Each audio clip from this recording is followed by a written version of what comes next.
Hello everyone. Welcome to the Ocean Sound Storytelling Channel.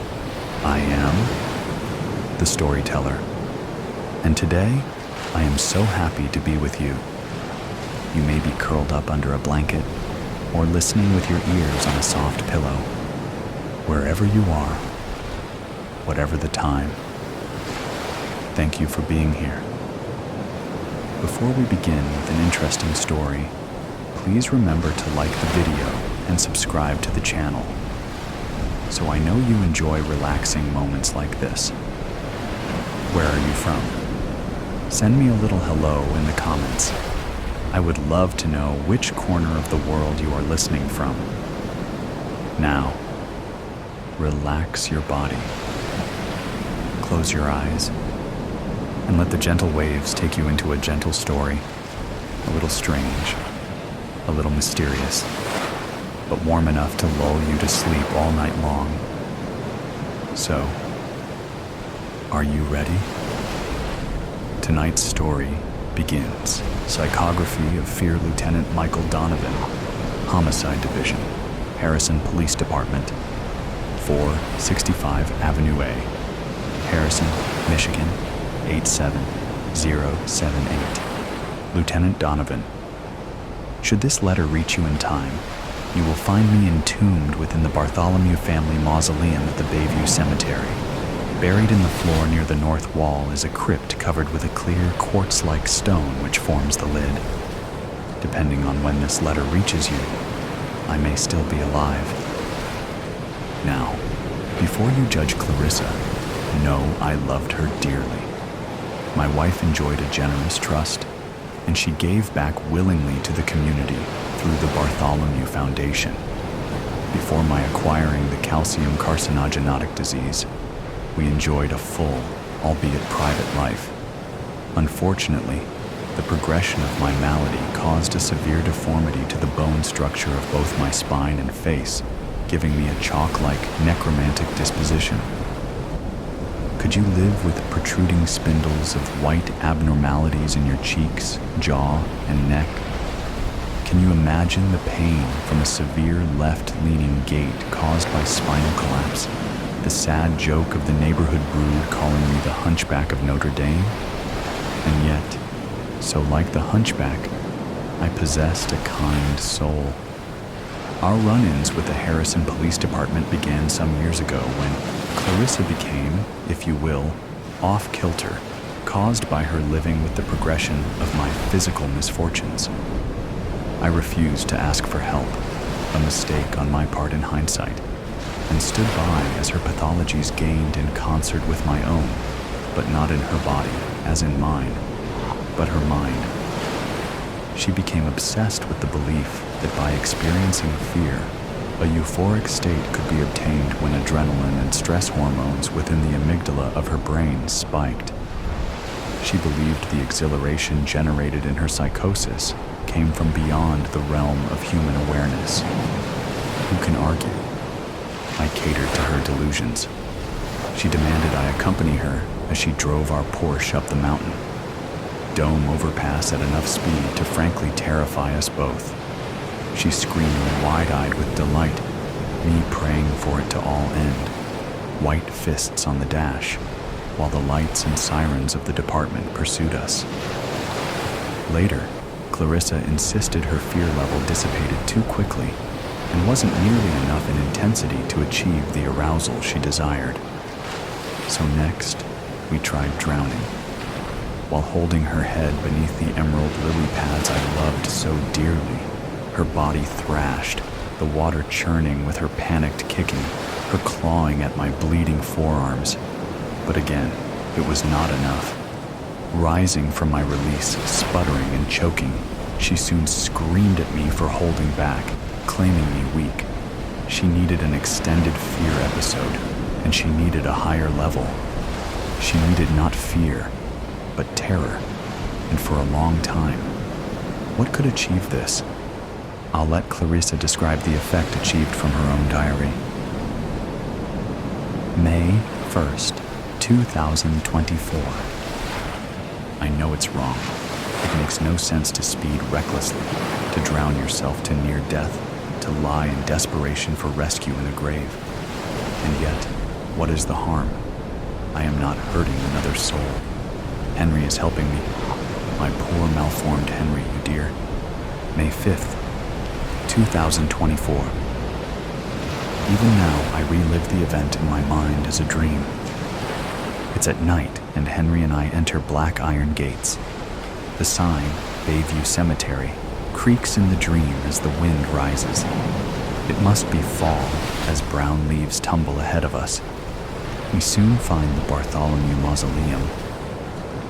Henry turns the key in the oak-timbered door, but he must throw his shoulder to force it open, each thrust causing another scrape against the marble pedestal of the entry, the moon glistening on the white rock. We enter, and the odor of dust raises my adrenaline, my heart rate. Fear rises up my back, a tickling sensuality. Should we have brought a flashlight? We're idiots not to bring a light. My iPhone. I fumble with the app. Henry has brought a crowbar from the Porsche, and we pry open the lid of my parents' crypt. It takes both our strength, but with a sound of heavy, clear quartz against granite, the 8-by-5-foot lid slides away. In the shaking light, the sightless eyes of my parents stare. I gasp as my breath is plucked from my chest. My bearded father is dressed to the nines in a rotting black tuxedo. My mother's white wedding dress is shredded by, I surmise, tunneling incubuses. My parents are shriveled, dry, and dead. How long? 5 years. I ask Henry to help me lie on my parents' bodies and feel the lumping softness on my back, down the back of my bare legs. I should have worn trousers. My long-ago mother's embrace holds me as I settle in. I still feel her love. Is this possible? There is a rush up my back, the tingling of nerves. Slide the lid closed, Henry, I say, peering up at him. Take my iPhone, please. Are you sure? He asks. Number, give it back. He smiles and hands down the phone, slides the lid closed, and leaves. Pitch black arrives when the mausoleum door echoes closed. No more Henry. I am now immersed in the intimacy of death. My hands push up on the slick quartz lid inches from my face. Turning on the iPhone, I strain to look and see the phone is nearly out of power. There are no service bars. Setting the phone on my chest, the light goes out. A guttural hack from my throat. Retapping the phone gets the screen light to come back on. The quartz lid of the casket on my fingers is cool, smooth, and unyielding. Pushing with all my strength, I try to raise it, slide it. It does not yield. I cannot move my head more than a few inches. I try to turn my body to get more comfortable, but can't. I lift my foot, and it hits the bottom of the lid with just inches to spare. I know cortisol and adrenaline are being released into my body because my chest is pounding, and I can't hold a thought. I am grabbing the pieces of my mind as if each thought is a stray cat, uncontrollable and desperately yowling. My mouth quivers with a bitter, foreign, metallic taste permeating the back of my throat. I know a fight-or-flight response is triggering panic. I'm hyperventilating, breathing gutturally, panicking, and almost out of my mind in terror. The breaking point comes when a slither crosses my bare ankle. This is not an insect. It has weight. It is slick, moist, and warm. Where is Henry? Please God, where is he? I take deep breaths. This works to calm me and then doesn't. My heart beats in pain, a heart attack. 30. You're too young. You're too young. Hold on a little longer. But I don't get a grip, and I can't move. The movement beneath me rustles. It slithers. My God, what the hell is it? My parents are grabbing me with their bony fingers, and I can't take it anymore. Where's Henry? Henry? I call. I scream. Henry! I'm ready, Henry! For God's sake, slide open the lid. My phone goes out, and in the black of my mind, I try to die to end this. I reach for the phone by my side, and my fingers slide into the sticky torso of my father's corpse.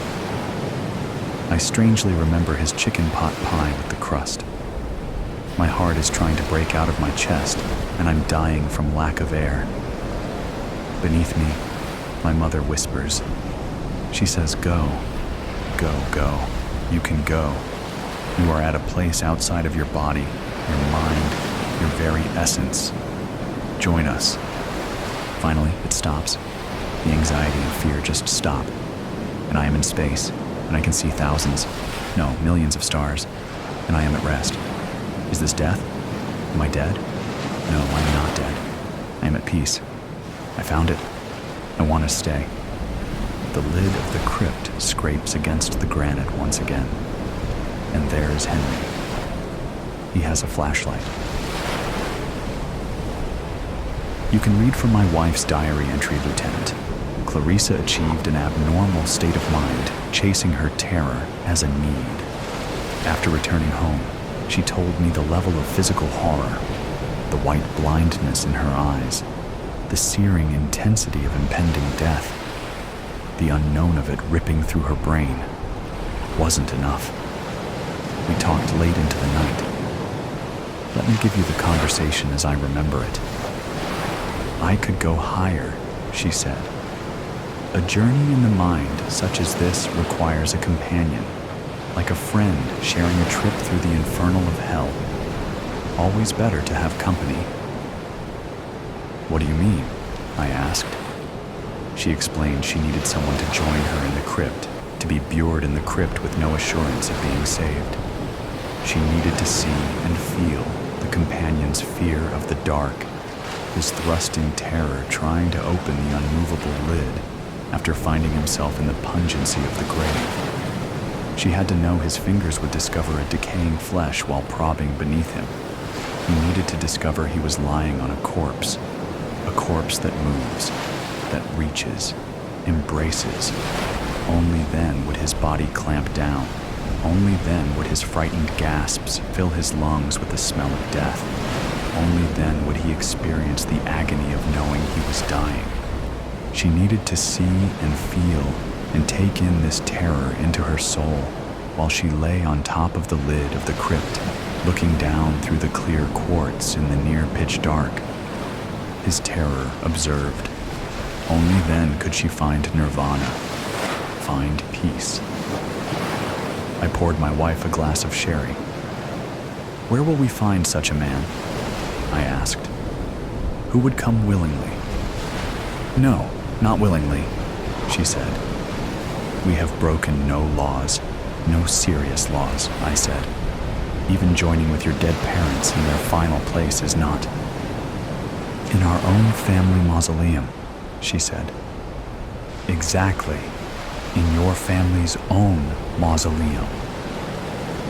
"Is not a crime," she said, gesturing with her finger for me to drink up. "Number not a crime," I said. "What about you?" she asked. "Do you think you could reach the level of the horror I'm seeking while I wait for you, while I watch you from above?" I slugged some sherry. "Well, Do you love me?" "Of course," I said. Clarissa tilted her head ever so slightly. "Maybe with a practice run you might feel better." After my wife slid shut the lid of the crypt the first time, I was enveloped in a dead silence. Immediately I gagged from an acidic smell of what could only be decaying flesh. With my nose inches from the quartz lid, I vomited on my chest, retching repeatedly. Lying in the black, sweating from nausea, I lost all sense of time. A minute could just as easily be an hour. The bodies beneath me shifted. I couldn't stop imagining there were rats crawling somewhere beneath me. The sides and floor of the grave had certainly rotted away, permitting the entry of any sort of burrowing creature. Clarissa would not permit a phone or flashlight. It hit me. Will she let me out? The inside of my head, my brain, started to freeze, to lock up. I couldn't remember my name or where I was. Like a tongue slurping the inside of my mouth, I searched for my memory. Where am I? And what's moving across my leg? I welcomed losing my mind, to be honest. I lay there in the dark, wanted to lose it faster. When Clarissa let me out, she was breathless and sweating. I felt embarrassed to see her so fevered, like I was a voyeur in her own fantasy, not mine to share. I looked away, ashamed. But there on the stoned lid of the crypt, a concupiscence of lust drove the two of us together, like the spike in a steel rail. Frankly, this was a sexuality so powerful, we became the closest we'd ever been. But there was no tenderness, only something primeval. When raised to the level of horror, an utmost horror, the kind where you feel your mind slip, when the awareness of who you are is sliding coldly down your throat, when you're gagging to hang on, I discovered joining another human being can be intoxicating beyond measure. The violence of the taking didn't matter. I was deformed now in body and spirit. We eventually settled on twice a week for our sessions, and this seemed sufficient to fulfill her maleficence, her craving. I admit to being trapped in the game, relishing the union, but we didn't talk anymore, living in silence between us. After some months of us living this game, you can imagine what I was thinking when I read her latest diary entry. October 31st, 2024. Henry is a true dear. How many husbands would go to the lengths he has to please his wife? But bless his heart, the deformities he is acquiring are more than one woman can stand. The other night he lay in bed next to me, thinking, I am sure, I was asleep, while he picked and pried out the bones protruding from his face. What loving wife would put up with this for long? But dare say I would. I love him. But my fetish, no, not fetish, but an overwhelming passion, an estrangement from him, is growing in me even as I write this. It seems all my power of will is lost to some foreign beast I have come to love more than my husband. This presence serves up in front of me a banquet full of the addictions of horror. This is Henry's horror also, in addition to my own, but I can't stop gorging from the table, seeing Henry squirm beneath me while I decide to let him out or not, the raw power. Knowing he is experiencing his horror is too great a desire. It calls me, and I am helpless in its summons. Spoken words seem to gush forth from my mouth, not my own, ordering Henry to the crypt. Yet it's not me.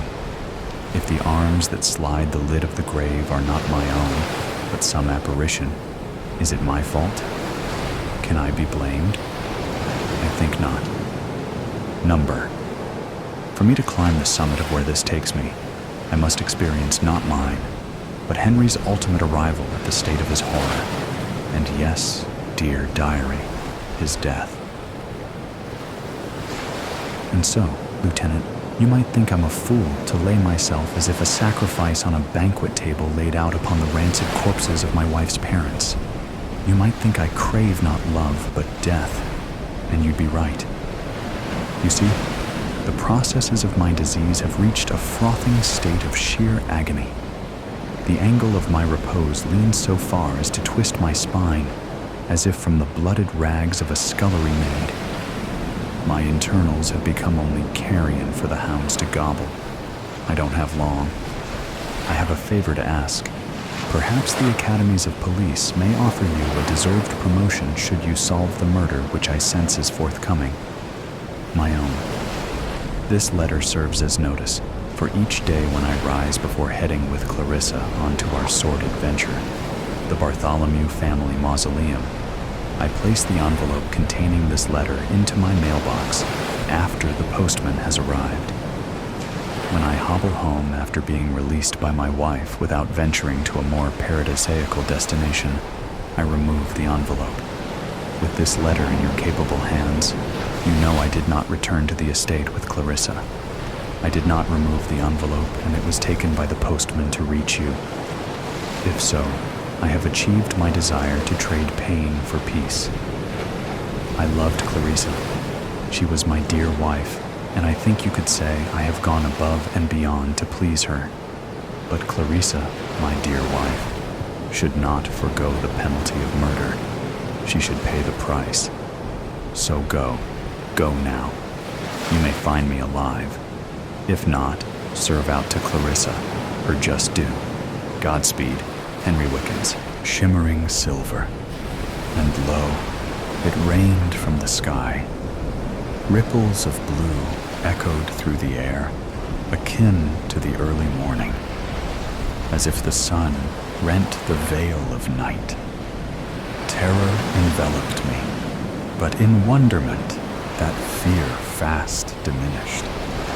The stiz of the night sky dulled in its presence, as the horizon was engulfed by billowy white clouds, tinged with fiery wisps at their fringes, as the light faded and the celestial gift plummeted to earth, its descent accompanied by a shrill and discordant whistle.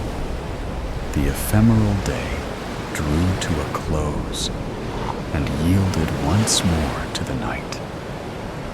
The stars reclaimed their brilliance, and the blue turned to black.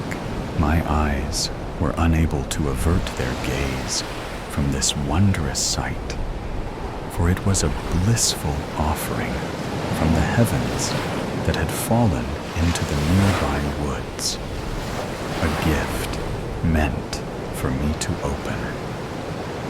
Curiosity stirred within me, urging me to quell any lingering doubts. I resolved to march towards the crater and pull at the ribbon. This treasure would be mine, and mine alone. I longed to move my hands through its warmth, allowing it to cool against my breath. I loved it, truly and deeply. That distant thud that shuddered the house upon its landing was a summons directed at me, a beckoning that could not be ignored. It craved my affection. A nervous dread enveloped me as I ventured through the gnarled branches of the forest, the scent of gasoline and wood smoke pervading the air. The fumes stung my eyes, obscuring my surroundings in a milky haze. Without the need for sight, I followed the call that brought me to the hearth of this fire, not conveyed in words, but in a sorrowful melody that could be felt in each nerve of my being. Once again, the dread is hammered down, pushed deep below the all-encompassing love, until its weight rendered it to a mere powder. Large swells of smoke undulated from the center of the impact. They swirled in a tumultuous motion, reminiscent of the foaming waves of an enraged sea crashing upon steadfast rocks. Within this chaotic display, a cocoon of pale, crystalline air gleamed with grandeur. As I ventured closer, my sweat evaporated into wisps of vapor that quickly became one with the swelling smoke. With a sweeping motion, I waved my hand through the glaze and arrived at its core. A shimmering silver presence floated before me. The tears washed my eyes clear so that I could gaze upon it without hindrance. It blotted out the sky, an immense entity that defied reason. And yet I found myself able to cradle it within the palm of my hand. Its touch ignited the ground and transformed the landscape into a fiery inferno, while an inexplicable chill permeated the air. At first glance, it appeared a flawless, perfectly round sphere, but in the next moment, it danced and twirled around me like raindrops caught in a volatile storm. It possessed the ability to mirror the surroundings, reflecting the woods with pristine clarity. And then, in the blink of an eye, it transformed into a radiant light, coated in an oil-like substance that bestowed upon it all the colors of the rainbow, shifting in hue from dusk to dawn.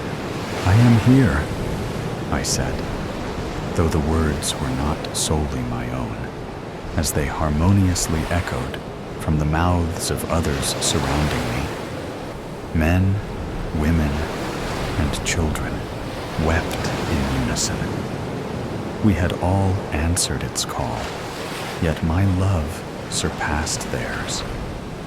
The essence of who I am wailed as well, but I disregarded their cries and sought solace in the shade of the towering trees, those too strong and old to be ripped up from the ground. Their shade would shield me from the sight of what I had to do, what the silver needed of me. It could love only one. Their blood warmed my hands as the core of this silver was washed with a chill air. "Have I earned your love?" I asked. My voice resounded in solitude. The words curled in the air with grace like a spectral mist.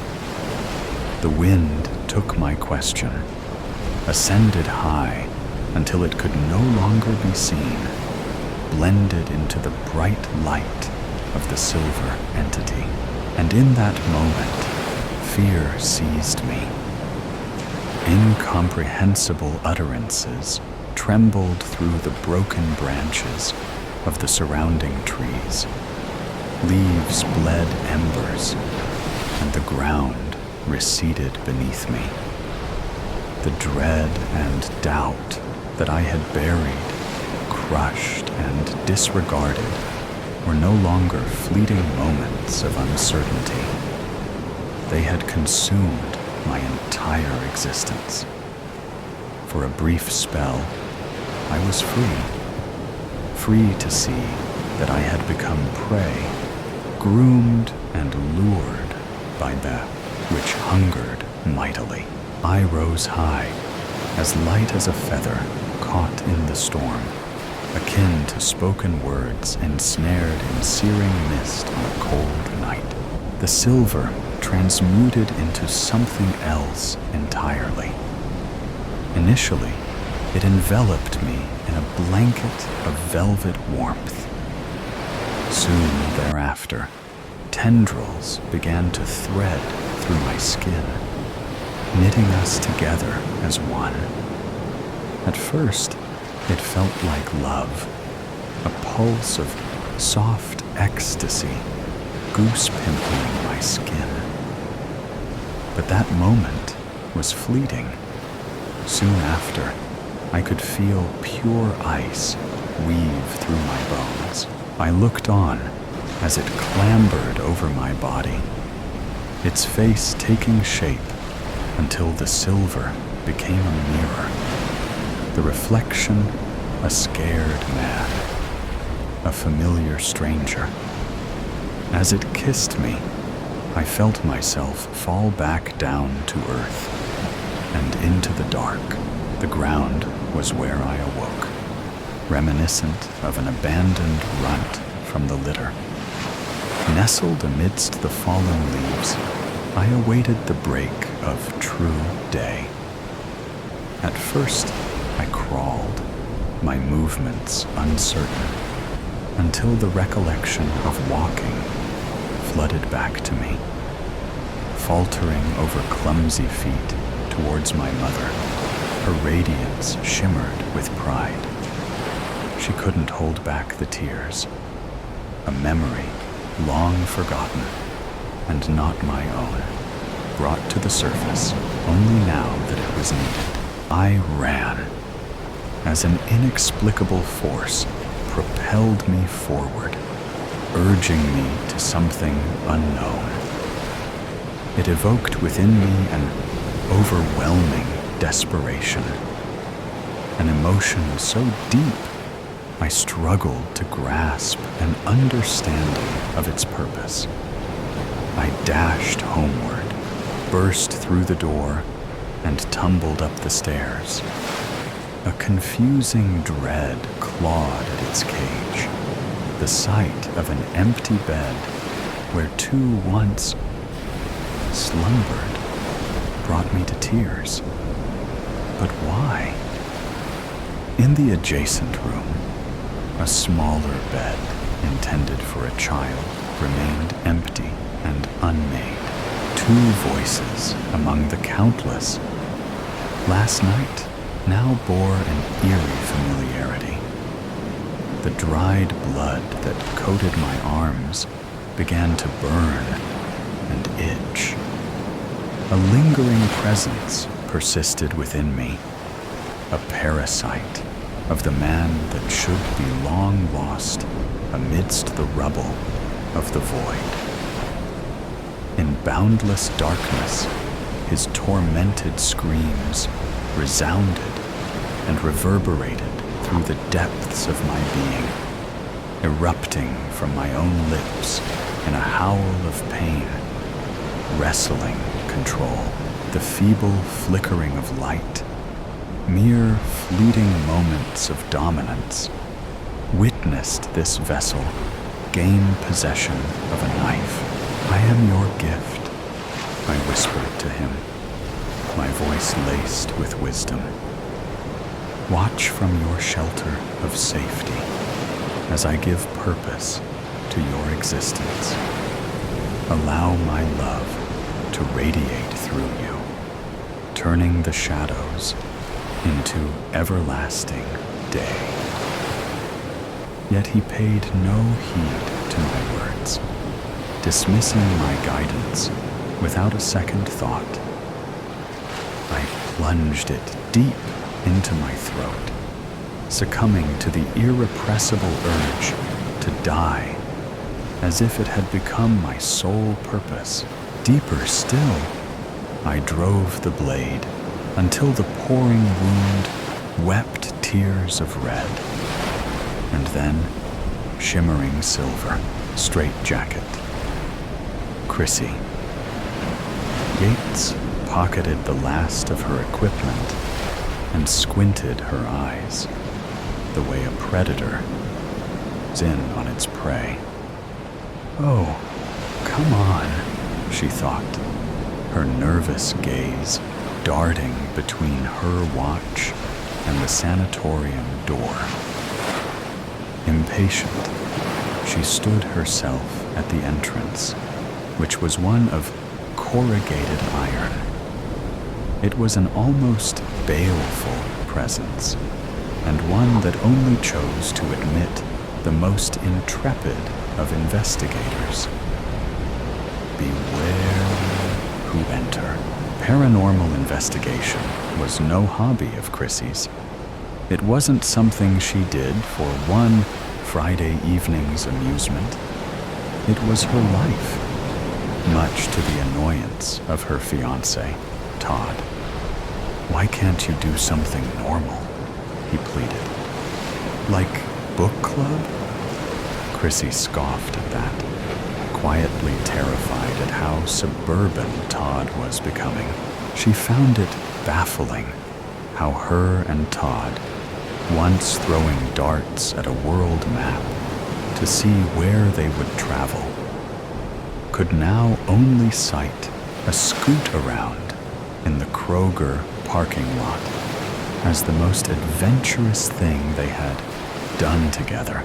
They were now completely different, on a cellular level. Fundamentally, Chrissy was a rebel.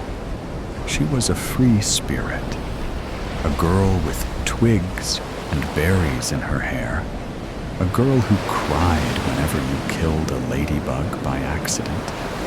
But here, she had lost her iridescent shell and become a scrawny ribbon of beige, a sculpture of suburbia-shaped pulp. She had failed, resolutely, to rebel in the big ways, which is why she found herself always trying to hold her own in the small ways. "You're late," Chrissy spat at her soon-to-be husband, tapping her watch. "Good evening to you too, Chris." Todd pecked Chrissy on the cheek. Here, they looked comically incongruous. Chrissy, forever undertaking these new challenges with relish, and Todd breathless after the hour-long walk from their apartment. "Let's just get this over with, shall we?" said Todd, with a smirk on his face. "Where's Milo? Didn't you get his message? He can't come." "What is that grin for? You know how much this means to me, Todd." "I know," Todd reassured her, taking her hand. "I know." Never had swapping opinions about a chick lit with a group of soccer moms over a bottle of cheap sorority rosé looked so frightening to Chrissy. "Good," she announced loudly, betraying a sudden strength of character beneath her sallow skin. "Let's do this." Almost immediately, Chrissy produced a flashlight, its crisp, cylindrical beam throwing sharp shafts of light over the dripping gloom, and a room that was now a rich repository of the past, a place that was once a refuge for any woman, its intake striding anyone from a widow with night terrors to a sexual deviant denouncing her family's Catholic faith. Chrissy read that at its peak, the sanatorium was home to up to 200 people. It was a number Chrissy almost found comforting. These women, united in their combined will to escape, now seemed more powerful than ever. "Are you sure we should be doing this, Chrissy?" asked Todd, trailing his fiancée. "What do you mean?" "We can do what we want." "No, but I mean, should you be doing this?" "I don't want to talk about that now." "I know, but..." "Shh! What was that?" The only sounds available to their naked ears were the scratch of their footfalls against the frost-crusted twigs and the steady plip of water, the hallmarks of any B movie. The noise Chrissy managed to hear presented itself again, something anyone else would put down to the movement of a rat. "Did you hear that?" When Todd shook his head, Chrissy looked back and, aided by the dwindling light of her pathetic torch, saw a battery of glazed leporine eyes. "Oh my God, Milo!" Chrissy exhales, her breath white with frost. "What are you doing here? I thought I'd make a last-minute appearance." Milo, Todd's longest and closest friend, said, "Keep you on your toes. Did you know about this?" Chrissy spat to Todd, her cheeks surrendering any of their remaining color. "Why are we here again?" Milo asked, comically unprepared, wearing just a shirt and jeans. Todd shrugged his shoulders. "Ask her. She wanted to come here. She must have told you a reason." "There is no reason, Milo. You know this." "Actually, there is a reason," Chrissy corrects Todd. "If you must know, My mother was here. Your mother? Chrissy. What? Todd asked, confused. You heard me. Just before the place shut down, she was admitted here. You never told me. I don't think you ever asked, Todd. Shall we move on, more determined than she had ever been? Chrissy stalked deeper into the darkness. So why was your mother here? Milo asked, closely following Chrissy. Milo! No, it's fine, Todd, replied Chrissy, grateful for the question. I don't know exactly how she came to be here. She didn't tell me. But when her dad died, her mom married again, and he started sexually assaulting her, raping her. Oh, shit. Yeah. And if that wasn't enough, she was abused by her own husband, my dad. But no one believed her. That would drive anyone into the loony bin. Chris, do you really think this is a good idea? Maybe we should go home, Todd advised. No, Todd.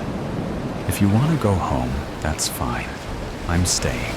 Chrissy's determination seemed almost thunderous in this confined space. It was a quality she inherited from her mother, a woman who the naysayers tried to force her into the identikit mold of the abused woman you might expect to see plastered on your TV screens and newspapers, blue and bloody beside the dishwasher. Instead, she was a born-again freedom fighter who learned her life lessons the hard way, like an up yours to a traditional fable. It was no wonder that Chrissy had such a difficult childhood.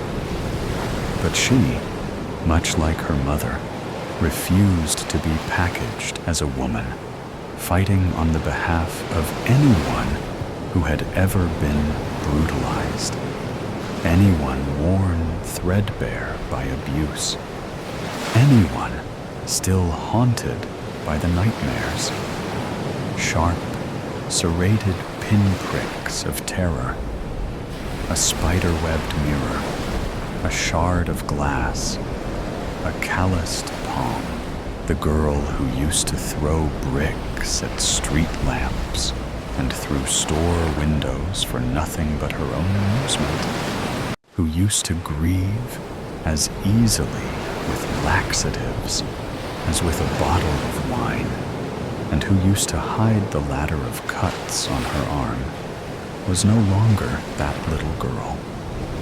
Chrissy wasn't scared anymore. She had conquered her fear. She wanted to talk about her past, even if Todd didn't want her to. Todd liked to sugarcoat things and cower behind the happy illusion that things were better than they actually were. He wouldn't allow them to tackle issues head-on. Say one of their golfing friends, clad in one of those Argyle sweaters, mid-slurp of Long Island iced tea, mid-bite of a crustless cucumber sandwich, brought it up. Todd would swat it away and insist that it was only temporary. If Chrissy wanted to talk about something as mundane as what they were having for dinner, that would be fine. But if she wanted to talk about how she came to be in a psychiatric hospital when she should have been spending her gap year in Phuket like any other student, then that would, of course, be off limits, which was why she had to come here, to this very hospital. Oh my God, what is this place? Milo asked, weirdly curious. This, Chrissy replied, happy to answer, was where they did the whole electroshock therapy thing. Milo shared a confused look with Todd. How do you know that?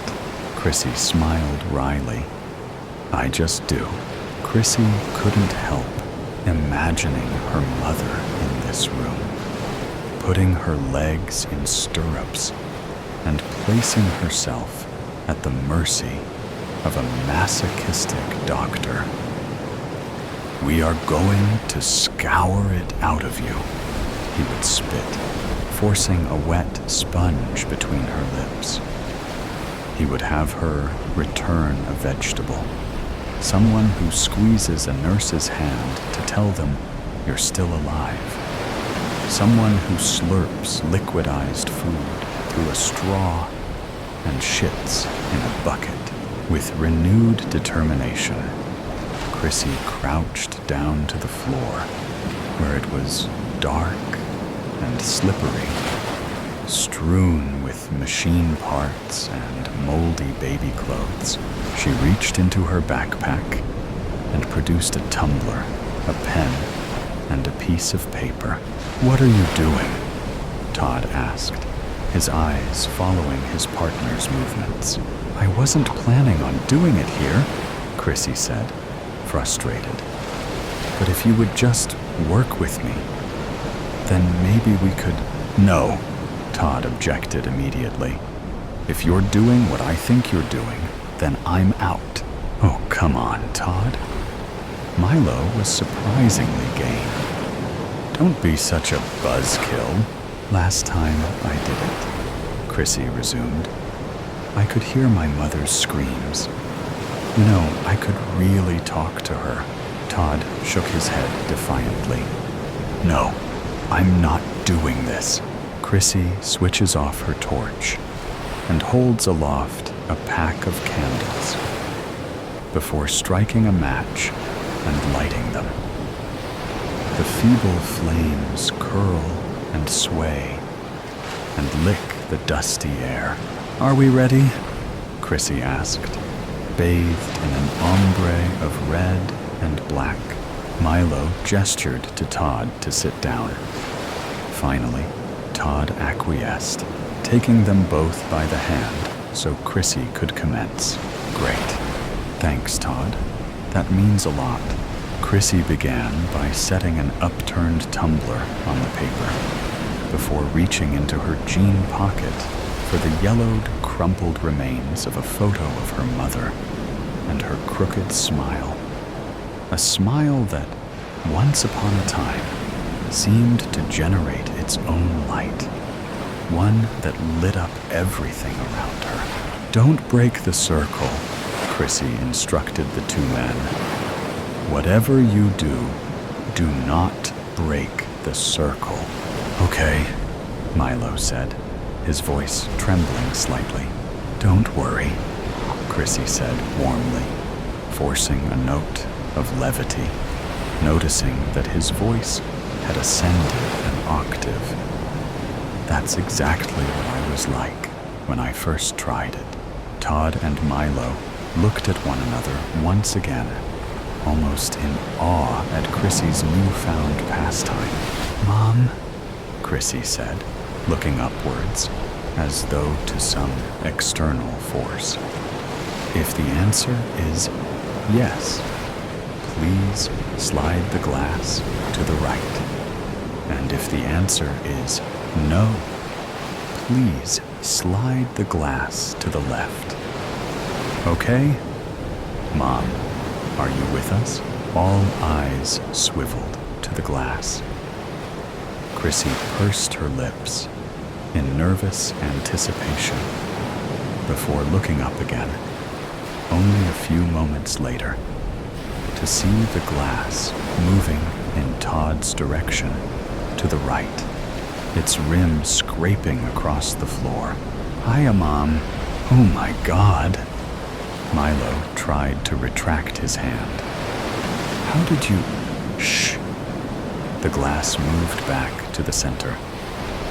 Mom, I'm gonna ask you some questions, all right? How are you doing this? Milo demanded. Todd silenced him with the whites of his eyes. Mom? Chrissy called out, trying to re-establish the connection. Mom, are you okay? The tumbler moved to the right again. Chrissy smiled. Milo turned to Todd, who he thought would be on his side at this point, given this was his first time as well. But he too was riveted to his spot. Joe, Mom, if you're still there, could you please write something for us? On this pen and paper? Chrissy indicated the pen and paper in the center. The glass stirred yet again. Ting, ting. That's amazing, Mom. What would you like to tell us? The ballpoint was picked up and floated in mid-air before starting to glide across the page, leaving in its wake a long and inky sentence. Tell them what they did to me, Chrissy. Tell them what they did, as a draft, wispy as a trail of jet exhaust, wafted across the room, all withering eyes, in unconscious tandem, moved in Chrissy's direction. The glass shattered.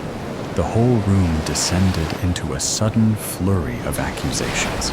And finally, the circle broke apart.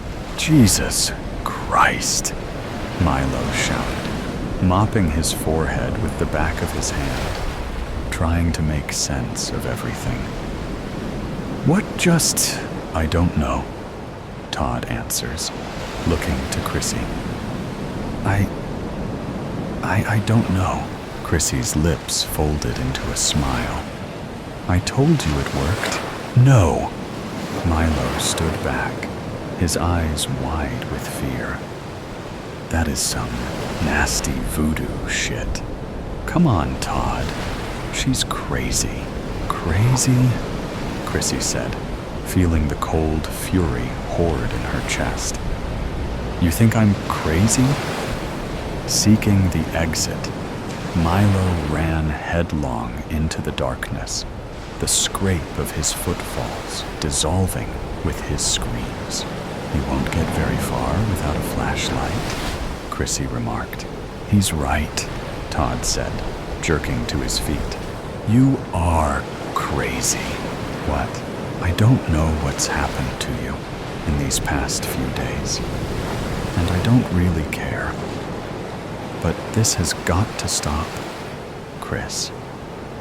It's this obsession. It's not normal. You don't think I'm normal? Do you understand what I'm saying? Todd screamed, his throat taut with desperation.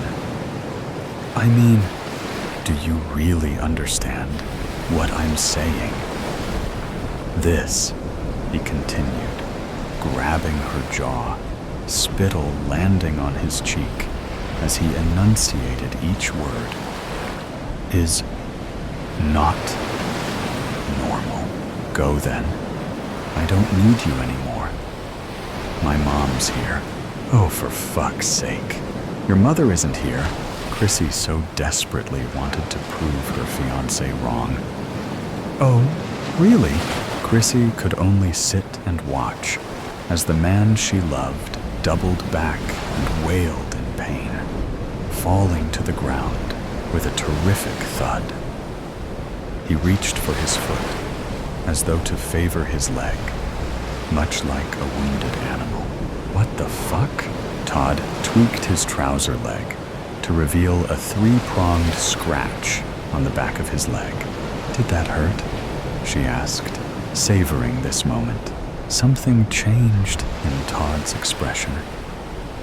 His surroundings suddenly felt hazy and distant, as though on the other side of a glass wall. You're insane, Chrissy, he said, struggling to his feet, running for the exit. You're insane. This was Chrissy's cue to look back in her bag and find her EMF meter, holding it out in front of her. It made a distinct clicking noise, its crackle like the one that heralded the beginning of a Western or a grainy VHS tape. "Mom, he's gone," Chrissy said, checking Todd had definitely left. "It's just us now. I promise you, just us." Chrissy sank to the ground and tried to keep an absolute silence, so that all could be heard was the solitary metronome of her EMF meter. "I'm here now, Mom. I'm here."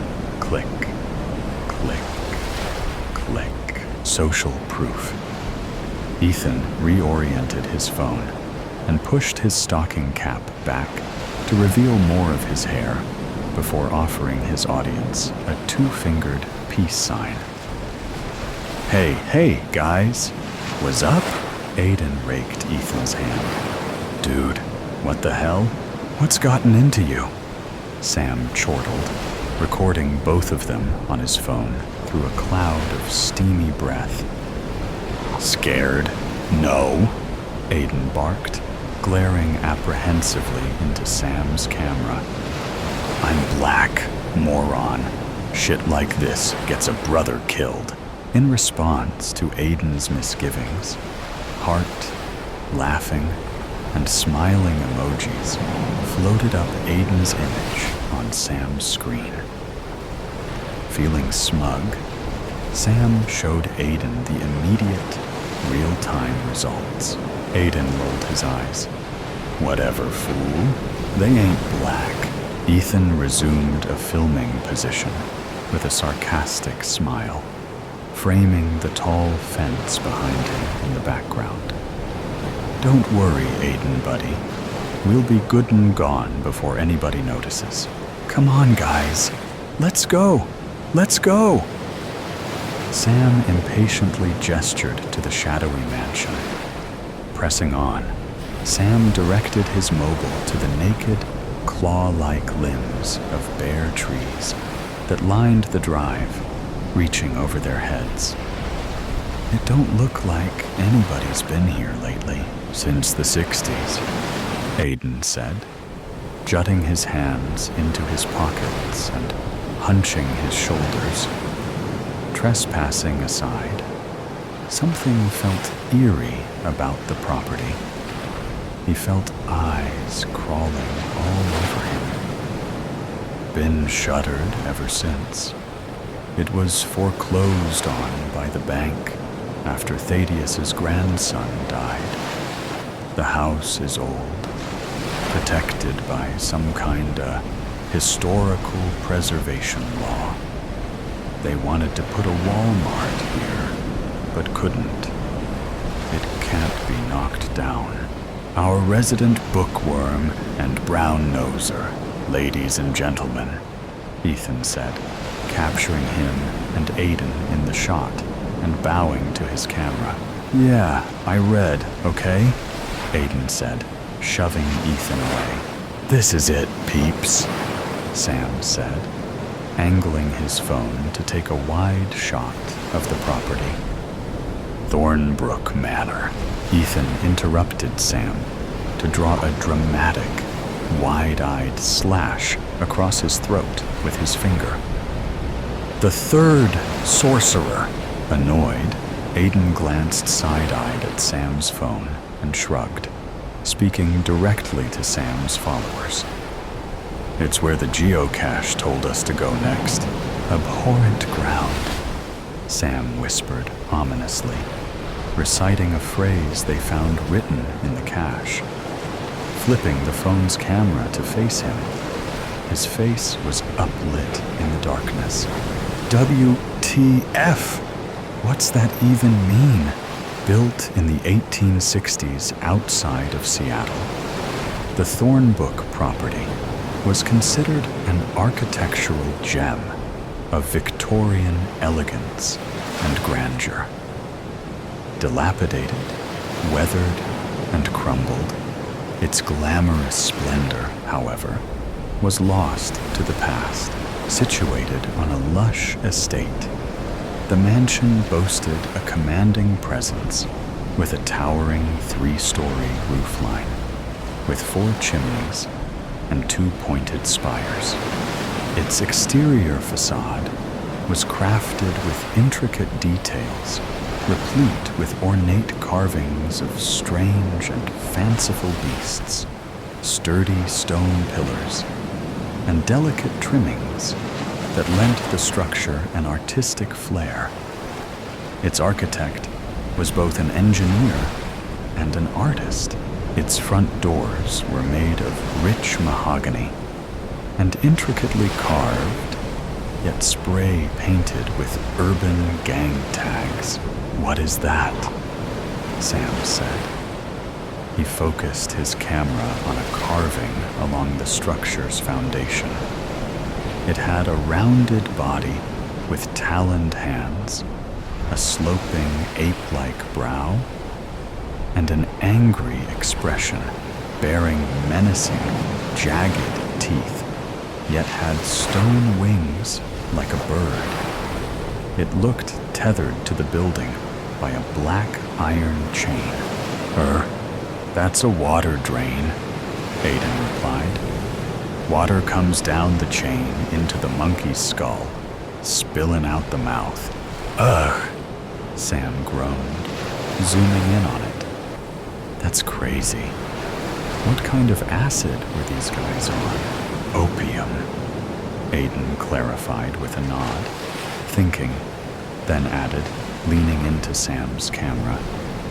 "That or absinthe, herbs, sugar, ice, wood alcohol, big-ass psychedelic effects brought on from consuming thujone, a compound." Look! Ethan interrupted, cutting Aiden off, holding his own phone over his head as they approached a ruined reflecting pool in an overgrown garden sanctuary. Surrounded by a wrought iron fence, the pool's still black surface reflected the sky's cold, starry void. "There's the statue," Adis rumbled into Sam's camera. Friendly heart emojis raced up the side of his face. "Yeah, well, if you're curious and want to know more, DM me." "Come on, Brainiac," Sam scolded, slapping Aiden on his shoulder. Sam turned his camera's flash away from the monkey creature to send it receding into the darkness. Cautiously entering the gate, they circled the pool to step through an overgrowth of thorny black bushes with serrated, tar-colored leaves. A marble statue of a Victorian gentleman, leaning heavily on a cane, loomed over the pool's edge. Soiled by centuries of grime and vigorous splotches of mold, thorny brambles climbed its legs and torso. "Dr. Thaddeus Parlow," Aiden whispered, scanning through Wikipedia articles on his device. He passed the links on to the audience through social media. Sam zoomed in on Parlow's vandalized head. Chiseled away, it looked as if it were mauled. Chunks of marble were gouged from Parlow's face. Hundreds of shocked and gasping emojis went scrolling by. Sam zoomed back, panned, and held his phone horizontally to keep Ethan and the statue in the frame. "We've got more than 1,600 viewers, man. Play it," chided Ethan's followers. Little blue bubbles of text went floating by. Okay, I'm going to play it. Just hang on," Ethan promised his followers before turning his phone around to navigate its settings. Ethan, I don't think..." Aiden's eyes trailed from his phone to the water. Sam could barely contain himself and removed his cap. He fixed his phone on Ethan. Man, this is going to be so great, reflected upon the smooth black surface of the pool. Aiden saw a sharp, vivid reflection of the Milky Way. However, looking up, ambient light from the city obscured the night sky, and it was cloudy, overcast, a typical Seattle night. Puzzled, Aiden absently asked, Ethan? Closing on Sam, Ethan held up his phone up to Sam's and pressed play to stream the video. A cheesy, AI-generated black and white image of a man with the head of an octopus appeared, followed by a grainy, scratchy recording, as if sampled from a wax cylinder. Fahanglui magulwanaf Cthulhu Ralya Wagahanagul Fetarn, recited the octopus man in a low, spectral voice. Thousands of emojis raced up Sam's display, and his follower count skyrocketed. Elated, Sam pumped the air, shouting, Yeah, Wuganagel Ftagan, fuckers, bring it on.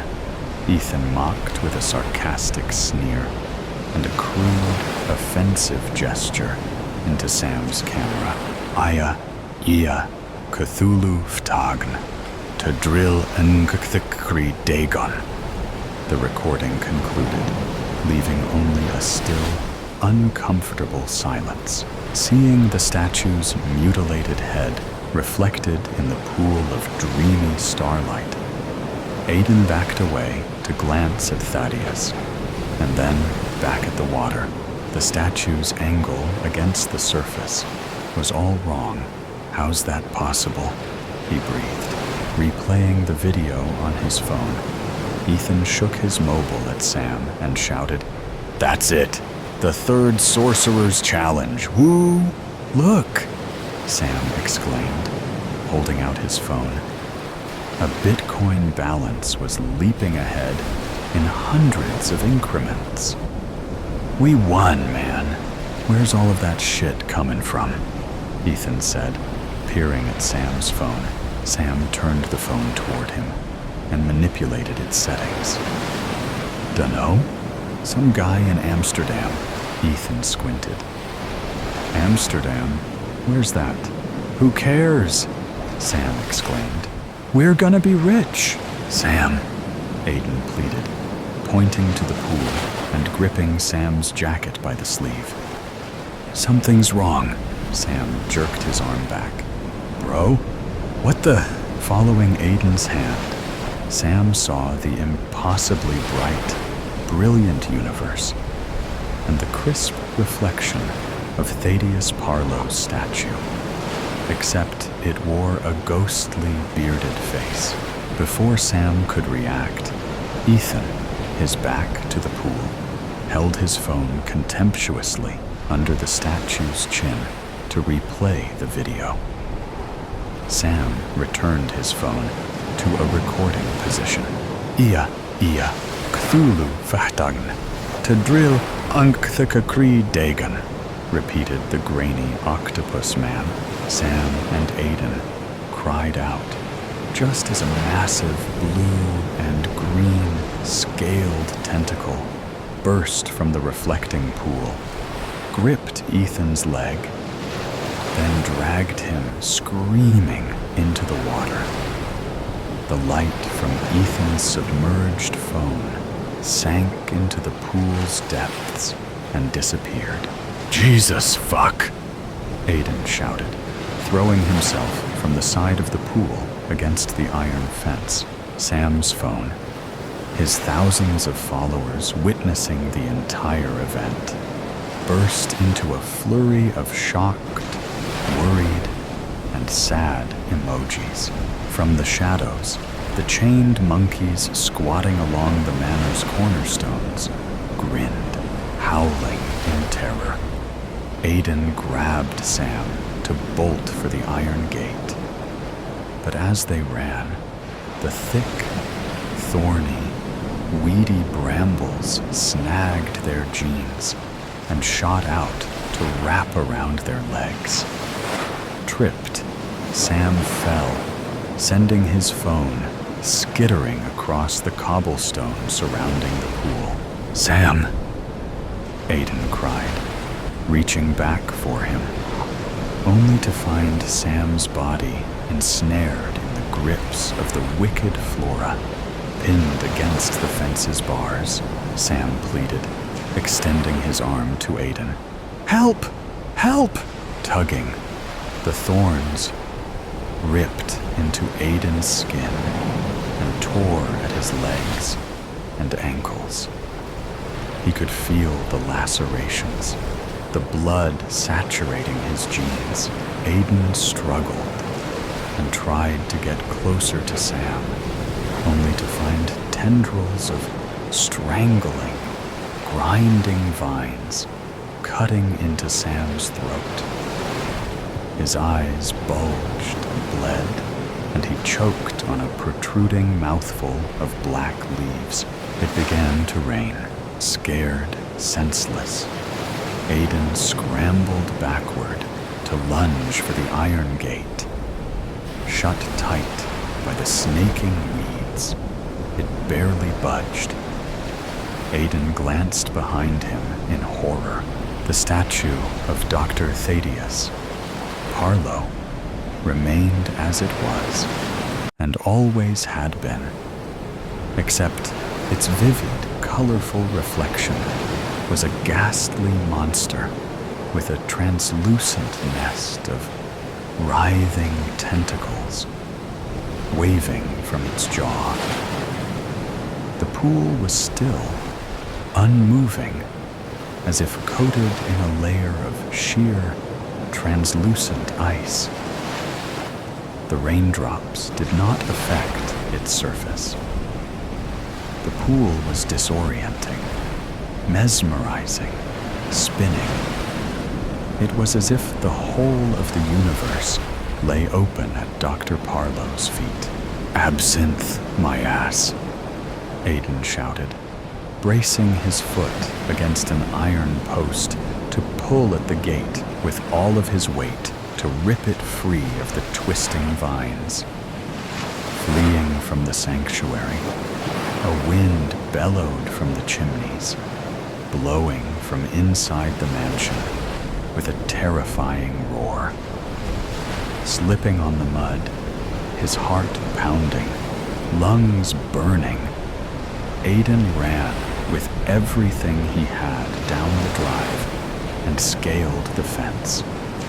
And without even a second glance, he sprinted away, leaving his friends forever at Thornbrook Manor, glowing in the darkness. The video of the octopus man replayed on a loop, while a mass of emojis, check-in waves, Bitcoin balances, and DM requests flooded Sam's phone, before a green tentacle reached out from the water, cupped it, and slowly slid it into the pool. The gates of hell are open night and day, smooth the descent, and easy is the way. Virgil. They all just sat there in the heat, and they waited. The kid came back. He was walking down the platform with his head hung low, sweat running down his pimpled face, like always. He was 16, but looked more like 13, short and skinny, with longish dark hair and a black eye. The black eye was always there. It never faded. He took a seat at the end of the bench with the others and looked down at his dirty old sneakers. Roman. "Same shit, little man?" The kid. "Yeah." Roman. "I don't know why you even bother no more." They all just sat there in silence. Sandra, it's so hot today. 3 of them looked at her. Roman, bitch, it's hot out here every day. Sandra, I told you not to call me that. Colonel Duval. Roman, please. Roman gave a tiny chuckle and pulled the pack of Newports from his pocket and lit one up. That pack was always near to full. He exhaled some smoke and looked down the tracks into the distance where the rails slowly bent off into the trees and out of sight. Sandra wrinkled her nose and waved the smoke away. Roman, man, when this train gonna come? Brian, why do you always ask that same question over and over? Roman, yo man, I already done told you to bite your tongue and stay over there, you strange-ass bitch. Don't make me get up. It's too hot for me to whip your ass right now, you silly-looking motherfucker. They all just sat there in silence. Colette fanned herself with the folded newspaper, looked down the tracks, and then handed it to the colonel, who did the same. Roman took one last drag on his cigarette and then flicked it at Brian seated at the end of the bench, bouncing it off his jeans and leaving a small horsetail of orange sparks in the air as it fell to the platform. Brian did not respond at all. Roman chuckled. The kid, I'm gonna take a walk. Roman, seriously, man? Again? Is you retarded? The kid, fuck off. I'm gonna take a walk. You can come with me if you want. Roman, nah, man. I'm good, shorty. You go off and wander. I'll be cooling it right here when you get back. The kid walked off down the platform towards the exit stairs, giving Roman, or maybe all of them, the finger with his right hand held over his narrow shoulders as he departed, not looking back. As he passed the thermometer mounted on the wall, the temperature read 117 degrees Fahrenheit. Always 117 degrees Fahrenheit. Always. Colette, can someone remind me how he got here? I know he's told me, but I just can't remember. Sandra, me neither. They all just quietly sat there in the heat for a while, Roman looking down the tracks every minute or two. He lit another Newport from the bottomless pack. Colette and Sandra both squinted and waved the smoke away. Brian looked up at the sky. Brian, how come the sun never sets? Colette. Sandra, I forgot how you got here too. I know we've discussed this before, but I just can't seem to remember these things.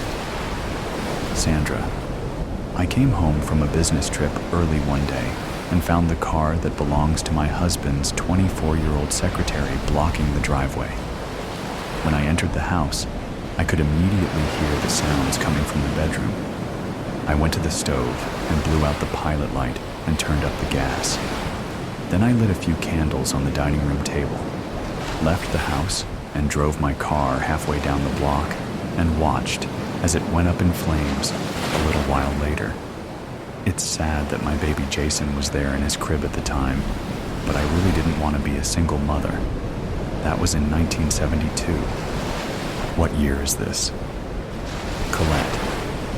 Oh, that's right. That's just awful. Roman. Yo, do y'all ever plan to shut the fuck up? Making my head hurt over here. Colonel Duval. Roman. I must politely ask you once again to mind your language when speaking with the women. Roman gave him an angry stare and then flicked his cigarette butt out onto the tracks and used his black bandana to wipe the sweat off his forehead. Brian, are we ever going to get any food? When is the food coming? I'm hungry. Colette, I don't think we can get food here. Sandra. Colette, I forgot how you got here too. What awful thing did you do? Please remind me. Colette gave her an aggrieved stare for a moment and then revealed a broad smile and answered in a flowery and friendly tone that could not have been less sincere. Colette, I didn't do anything awful, Sandra. Nothing like what you did. Your own child. Unthinkable. No, all I did was fulfill my Lord and Savior's will. When I was working in the hospital, if I saw in a patient's chart that she previously murdered an unborn child, well, I carried out God's will. I did this 6 times before they caught me. I wish it was 6,000. Sandra, I'm an atheist. Colette laughed during her brief reply. Colette, this is probably not the best place for you to cling to that silly notion, dummy. Sandra, go fuck yourself, Colette. They all went silent for a while. The heat was oppressive. There was no shade. There was no breeze. Brian, when are we going to get something to eat? Colonel Duval, son, I've been here far longer than any of you. I assure you, there will be no meal served. Brian, well, we all need water. Will we get some water at some point? The colonel ignored this query. After a while, Roman spoke up. Roman, yo, old man. Remind me how you got here. Colonel Duval, I was in the war. At Antietam, we captured some rebel soldiers and we needed information about troop locations, numbers, armaments, that sort of intelligence. We did things to them to ensure that we got that information quickly, but later I was court-martialed and they hanged my commanding officer and myself in Washington for our war crimes. It was quite the scandal at that time. Roman, Antietam? Where that at, man? Iraq? Colonel Duval, no, son, that's in Maryland. Can you please remind me how you got here? I'm sorry. My memory is not what it once was. Roman, shot a few niggas. Colonel Duval, excuse me, son? Can you repeat that? Roman, yeah, I shot a few niggas just down the block from where I stay in Washington Heights. I've been running that corner for 3 years, and one day these little bitches show up and just set up shop and start serving my customers. It wasn't something I had to think about much. Shit. I also hit a delivery man bringing some cases of beer into the bodega on that corner, but I didn't mean to do that. He was just in that wrong place at the wrong time. Then I shot it out with the NYPD. It was pretty quick. I caught a few in my back and one in my neck. Anyways, man, that's how I got here. He pointed at the scar on his neck and then lit another cigarette. The kid was walking back down the platform, his olive drab green U.S. Army t-shirt heavily stained with sweat. The thermometer read 117 degrees Fahrenheit, as always. Sandra, can someone remind me how he got here? I can't seem to remember these things for long, for some reason. Colette, I don't recall either, but I'm sure he didn't burn his child to death. Sandra shot an angry look back at her, scowled and looked away, crossing her arms over her chest. Roman looked down the tracks. Sandra, fuck you, Colette. Colette smiled, smugly.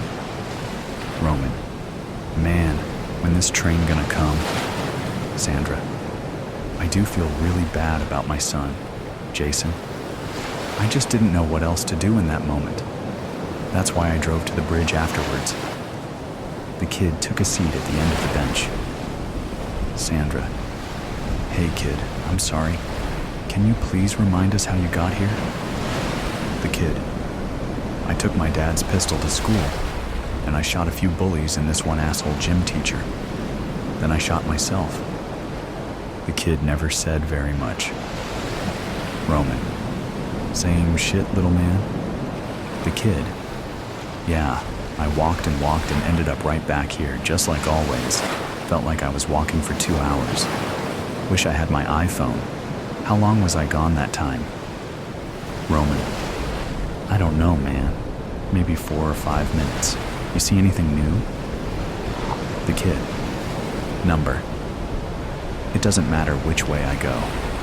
It's just a long, empty road, and then I pass by an empty high school that looks just like mine, and then I end up back here.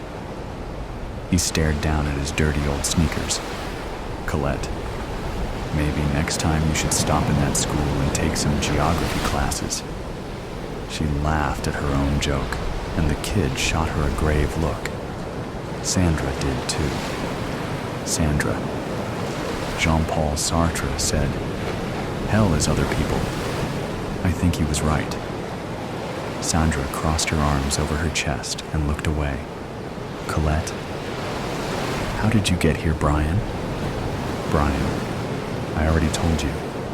I took 17 women between 1985 and 1992 before I was arrested. Mostly prostitutes.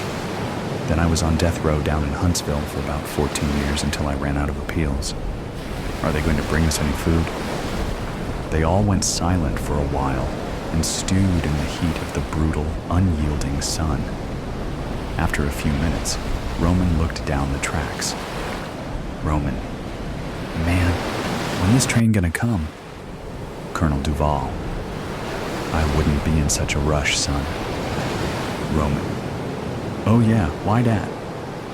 Colonel Duval paused and looked at the tracks running off in the opposite direction, towards the desert, before looking back at Roman. Colonel Duval. Well, son, we don't know where that train is going to take us, do we? He paused for another moment and stared off towards the desert again. He spoke without looking back this time. He spoke quietly. Colonel Duval.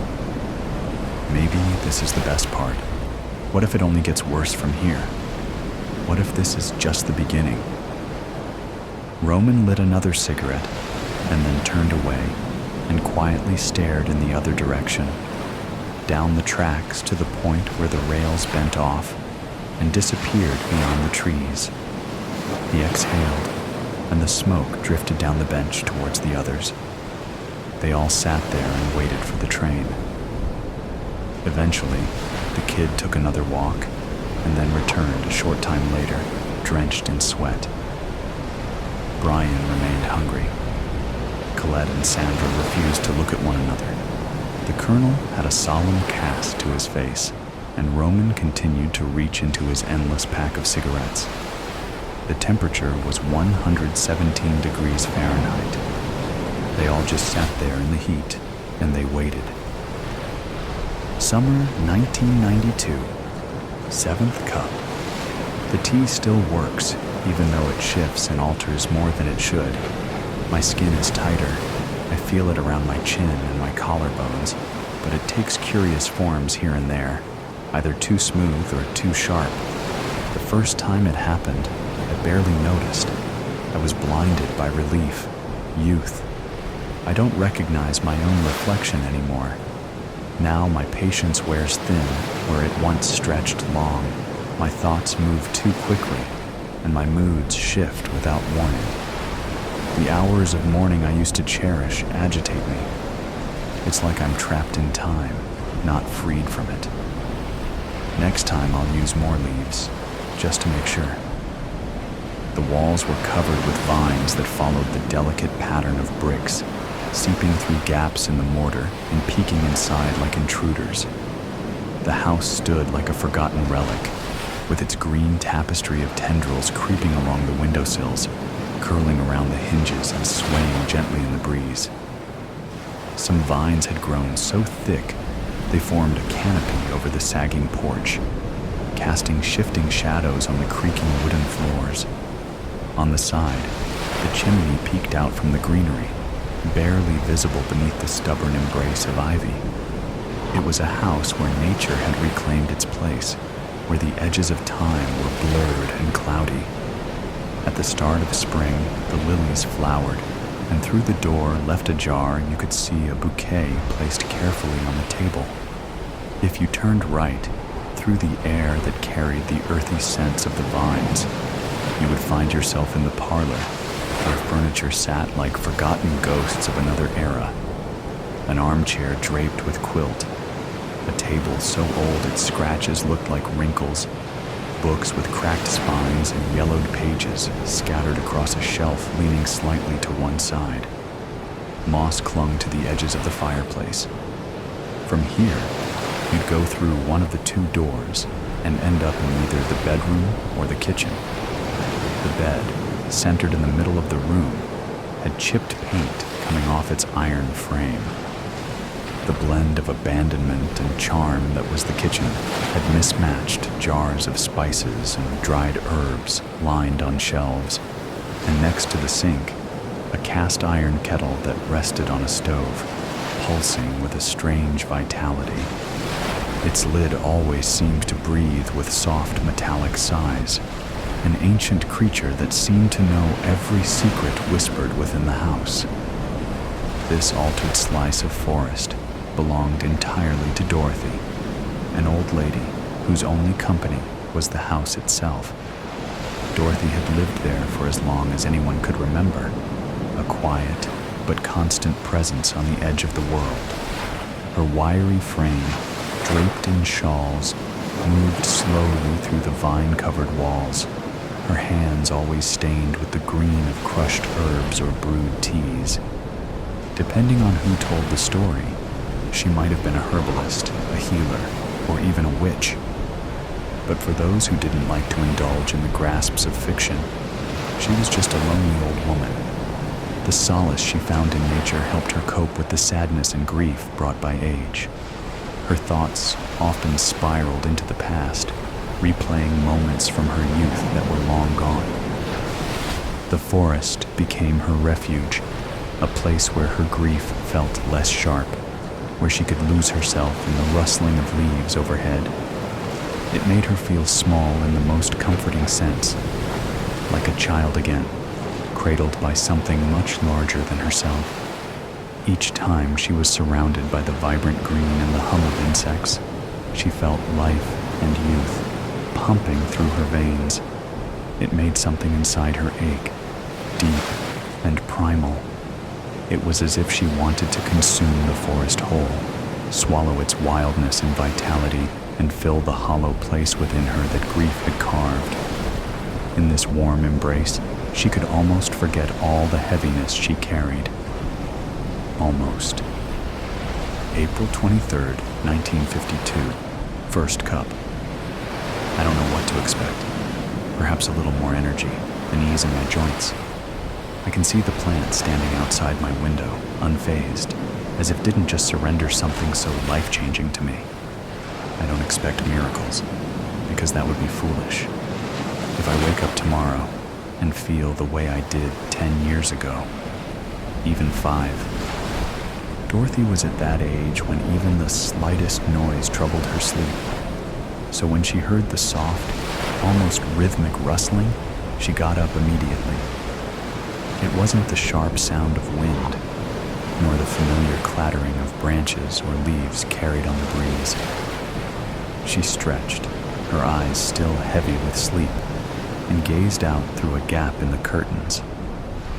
There, growing just outside the window, was a plant nestled against the weathered stone wall, claiming the place as if it had always belonged. Except it didn't, the old woman thought. Its presence felt almost magical, with white blossoms that stood out like tiny stars, delicate and almost too perfect. Dorothy got her shawl and went outside to get a better look. The closer she stepped, the quicker her heart beat. She knelt down, her fingers brushing the leaves lightly. The plant had a quiet elegance and an earthy scent so familiar, she almost didn't notice the subtle, sweet fragrance that lingered in the breeze. The plant seemed to hum with life beneath her touch. It called to her. Was it a gift? An omen? As Dorothy pulled her hand away from the plant, she felt an odd, sudden shift. Something within her had been gently untangled. She looked down at her palm, and, instead of the familiar creases that had accumulated over the years, she saw skin so smooth, almost unmarked, as if just that part of her body had slipped away in time. The wrinkles, the evidence of age that had clung to her like a malady for so long, had vanished, replaced by the soft texture that she hadn't known in decades. In the stillness of night, Dorothy couldn't help but wonder, had the plant done more than just grow? Had it reached into her and drawn something out, something almost rotten? And if yes, could it do it again? A strange surge of impulse swept over her. She reached toward one of its thick, twisting branches, curled her fingers around it, and, with a sudden determination and strength, snapped it off. The leaves rustled in protest, but the plant itself made no other sound, no objection, no struggle. Start off by boiling the water, 4 cups over medium-high heat, which you then pour over about 1 tablespoon of leaves and steep to the desired strength before straining. The quantity of leaves influences the end result. Taste, smell, years turned back, so beware. Add sugar, if needed, and stir until completely dissolved. Pour into a cup and drink. She set the teapot on the table and rested her hands on the worn surface. The silence in the room seemed to stretch, as though the whole house was holding its breath. When she poured the hot liquid into her cup, the smell was sweet and inviting. Before lifting the cup to her lips, she let her gaze drift back to the smooth skin of her palm. It seemed impossible, and for a second, she thought it might all be a dream, a mirage created by her sleeping self. But there it was again, the freshness of youth staring back at her, all too real. As she took her first slow sip, the light of dawn crept through the curtains, casting a pale, golden glow across the room.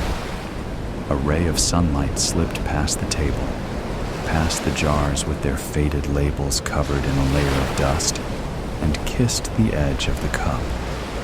After downing its contents, Dorothy couldn't help but smile. Years passed. The world shifted and reshaped itself.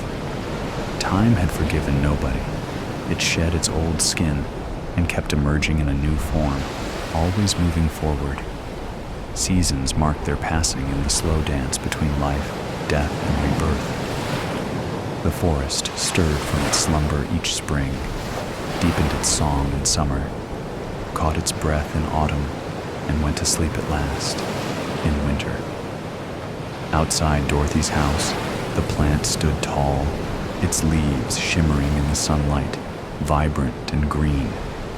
It didn't wither in the cold or droop in the heat, and while the trees around it shed their leaves, the plant turned a deeper shade of green, as if to mock the cycle of decay that governed everything else. Something so human, so terrestrial, this idea of age, was never a threat to its well-being. Dorothy had witnessed these changes through both joy and sorrow. She was always there, a still point in a spinning universe. Each time she plucked a fresh leaf, she felt a rush of vitality fill her, the years peeling away from her skin. Her reflection showed a face far younger than she had any right to possess. 1 cup, 2 cups, 3, 20, 100. It was easy to lose track of time. The cycle of day and night became meaningless. Days and hours and minutes were nothing compared to the eternity locked behind her eyes. Instead, Dorothy would measure the passing of time by watching the plant diminish before her eyes, wondering how long it had left before turning into withered twigs. Would it one day simply stop growing altogether? Would she steal its essence until they both shrank, one no longer thriving at the other's expense? 132nd cup. I used to think highly of the plant, how time doesn't affect its leaves or flowers, but I'm not so sure anymore. The tea makes my stomach turn. I drink it anyway. What's the alternative? But every sip feels like a chore. I miss the sweet taste it once had. I don't even want to think about the possibility of it dying. Maybe it already is, and I just don't let myself see. The earth beneath Dorothy's feet was dry and cracked, reflecting nothing but decay. Around her, the world was lifeless. Even the birds, creatures that had once filled the mornings with their song, had long since vanished. Only silence remained.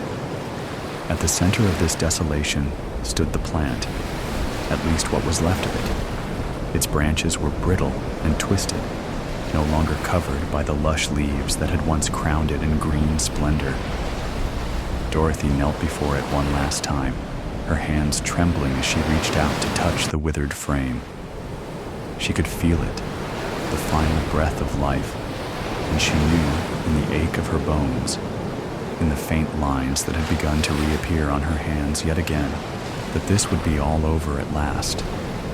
Time, it seemed, had finally caught up to her, and yet she couldn't resist taking this one more gift. Carefully, she plucked the final few leaves from the plant's skeletal frame, thin and fragile like paper soaked in water. In the kitchen, she lit the fire and set the battered kettle on the stove. The water boiled slowly, keeping the moment alive for just a while longer, this last ritual that she was unwilling to let go of. She dropped the leaves into the cup, watching as they unfurled, filling the air with the earthy scent tinged with a faint bitterness she couldn't recall. It smelled of death. She carried the cup back to the garden, standing among the ruins of her once vibrant wood, the plant motionless behind her. She hesitated for a moment before raising the cup to her lips and drinking slowly. The warmth spread through her body, but the feeling was different this time. Heavier, less vibrant. Her hands did not change. The lines on her face remained. The tea had nothing left to give. Behind her, the plant made a soft, cracking sound, and when she turned, she saw it collapse in on itself. Its branches curled inward. Its roots shrank, pulling away from the earth until there was nothing left but a blackened patch of soil. It was gone, completely gone.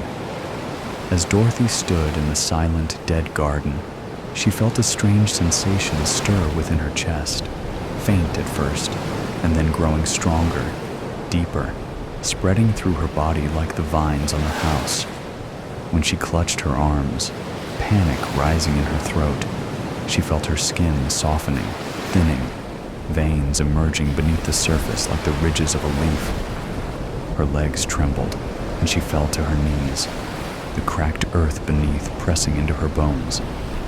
She couldn't rise back up no matter how hard she tried. She was shrinking, folding into herself, rooting into the soil as if she was being claimed by it. Swallowed. Her hair began to tangle and grow wild, sprouting into long, twisting vines that cascaded down her back and over her shoulders. She wanted to scream, but her words cut off, muffled by the sound of creaking wood emerging from her throat. It was as though the forest was taking back the very life she had drained from the plant over centuries. She had stolen, and now she would give. That was her last thought before her human form erased itself completely. Dorothy stands now, elegant and tall, her branches twisted upward toward the pale sky. She gave up on trying to regain her human beauty, but she mourns it still, while her leaves are swaying gently in the wind. From a distance, she appears flawless, a vibrant plant in contrast to the barren garden. As you get closer, though, you start to notice the rot and ruin on the tips of her leaves, how they curl inwards as if, in their attempt to grow, they lost their strength halfway. They whisper of a decay she cannot escape. No matter how deeply her roots have sunk into the soil, the next step. Tristan stirred the sickly green tea in his mug, watching the bag bob up and down in murky suspension. He took a sip, cringed, and grunted in disgust. Far from being satisfying, he thought it tasted like wet grass and regret.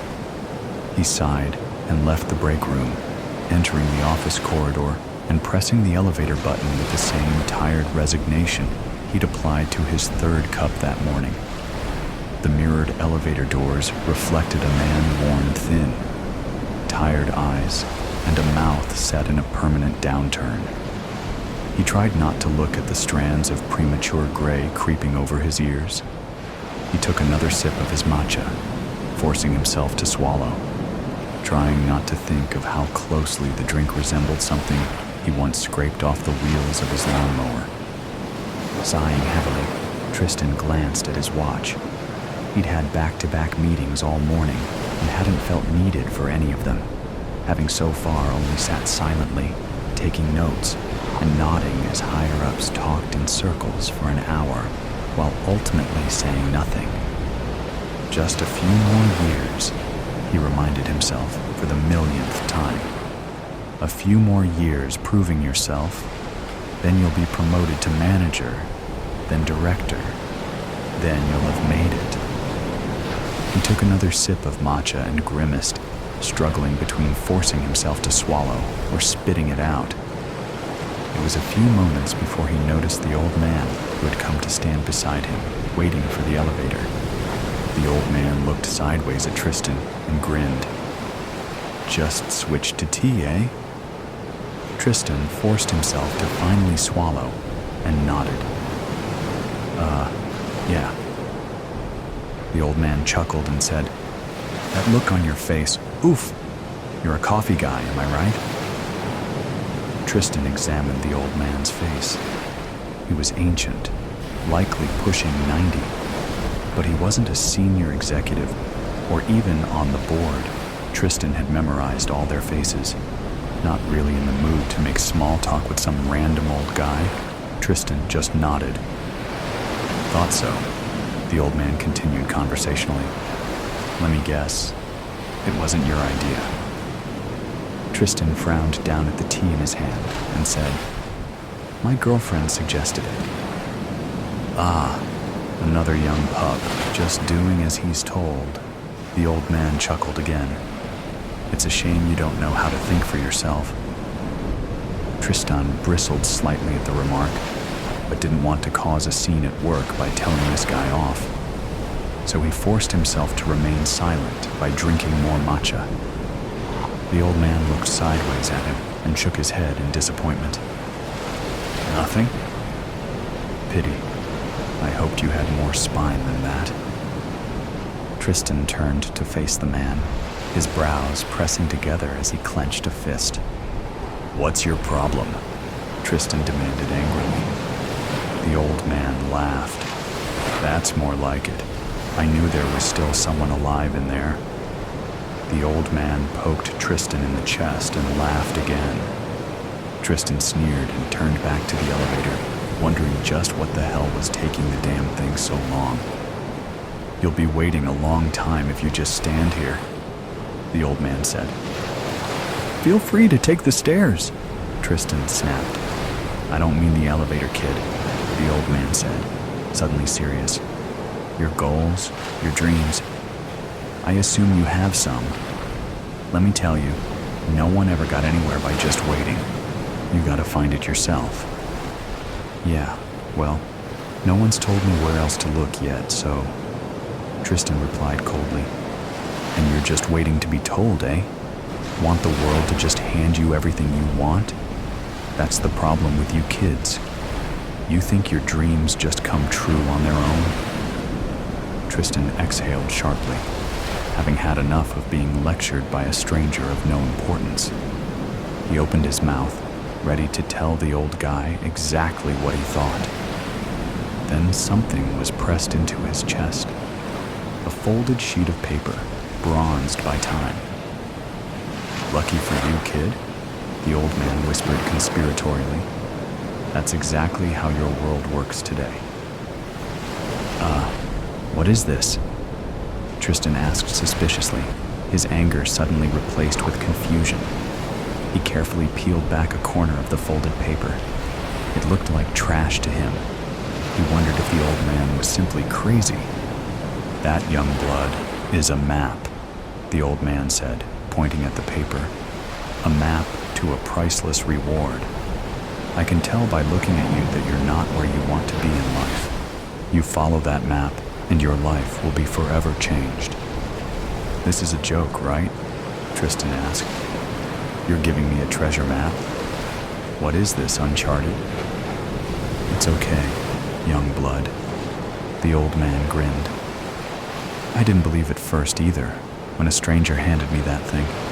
It took me 37 years to take it seriously. Wasted a lot of time. But if I knew then what I know now, I wouldn't have hesitated for a second." The intense sincerity with which the man spoke made Tristan uneasy, but at the same time he had felt a rush of excitement course through him. Even if the man was crazy, this was the most interesting thing that had ever happened to him, so why not play along? "Okay then," Tristan began, slowly unfolding the supposed map, deciding to humor the man for now. "What's this reward? And why didn't you take it yourself?" "No, boy, I did take it," the old man insisted. "Everyone gets their own reward. That map you're holding will guide you to a place that exists on no other map. From there, it will show you the way through the maze." "Maze?" Tristan repeated, still not sure if he should be taking this seriously or not. "Yes, or a labyrinth more like. The map will lead you to the center, where you can claim your personal reward. But there's a condition to claim it. You have to pay it forward." Tristan stared down at the map in his hands. It was so fragile, worn thin, and creased with countless folds. It felt like it was going to crumble to dust in his hands. The old man turned and began walking away, just as the elevator dinged to announce its arrival. "What you do next is up to you, but take some free advice. Don't waste half your life wondering about it." Over the following days, Tristan kept telling himself the old man was crazy. A treasure map? Ridiculous. But a part of him was intrigued, even more so when he asked around the office for the old man, and no one seemed to have ever seen him. He couldn't really explain why he decided to listen to the old man in the end, but Tristan left his home and began his search. He didn't tell anyone where he was going. He took all the vacation days he had, then took off. After weeks of travel, all doubts about the map vanished as he found the place it led to. Tristan stood in a forgotten valley as the sun began to fall behind the horizon, looking in awe at the towering dark walls before him. They stretched infinitely to the left and right of where he stood, fading into the dwindling light in the distance and even stretching into the darkening sky. An archway towered over Tristan, a gaping mouth that marked the entrance to this place. Tristan almost expected lightning to split the sky. How could this monolith go undiscovered? Who had built it and why? These questions and countless more swirled around Tristan's mind like a hurricane, but they didn't matter. Not when he was this close. He had doubted that this whole adventure would lead to anything, but there was no denying it now. Tristan turned the map over in his hands, searching the back and the corners for what to do next. But there was nothing.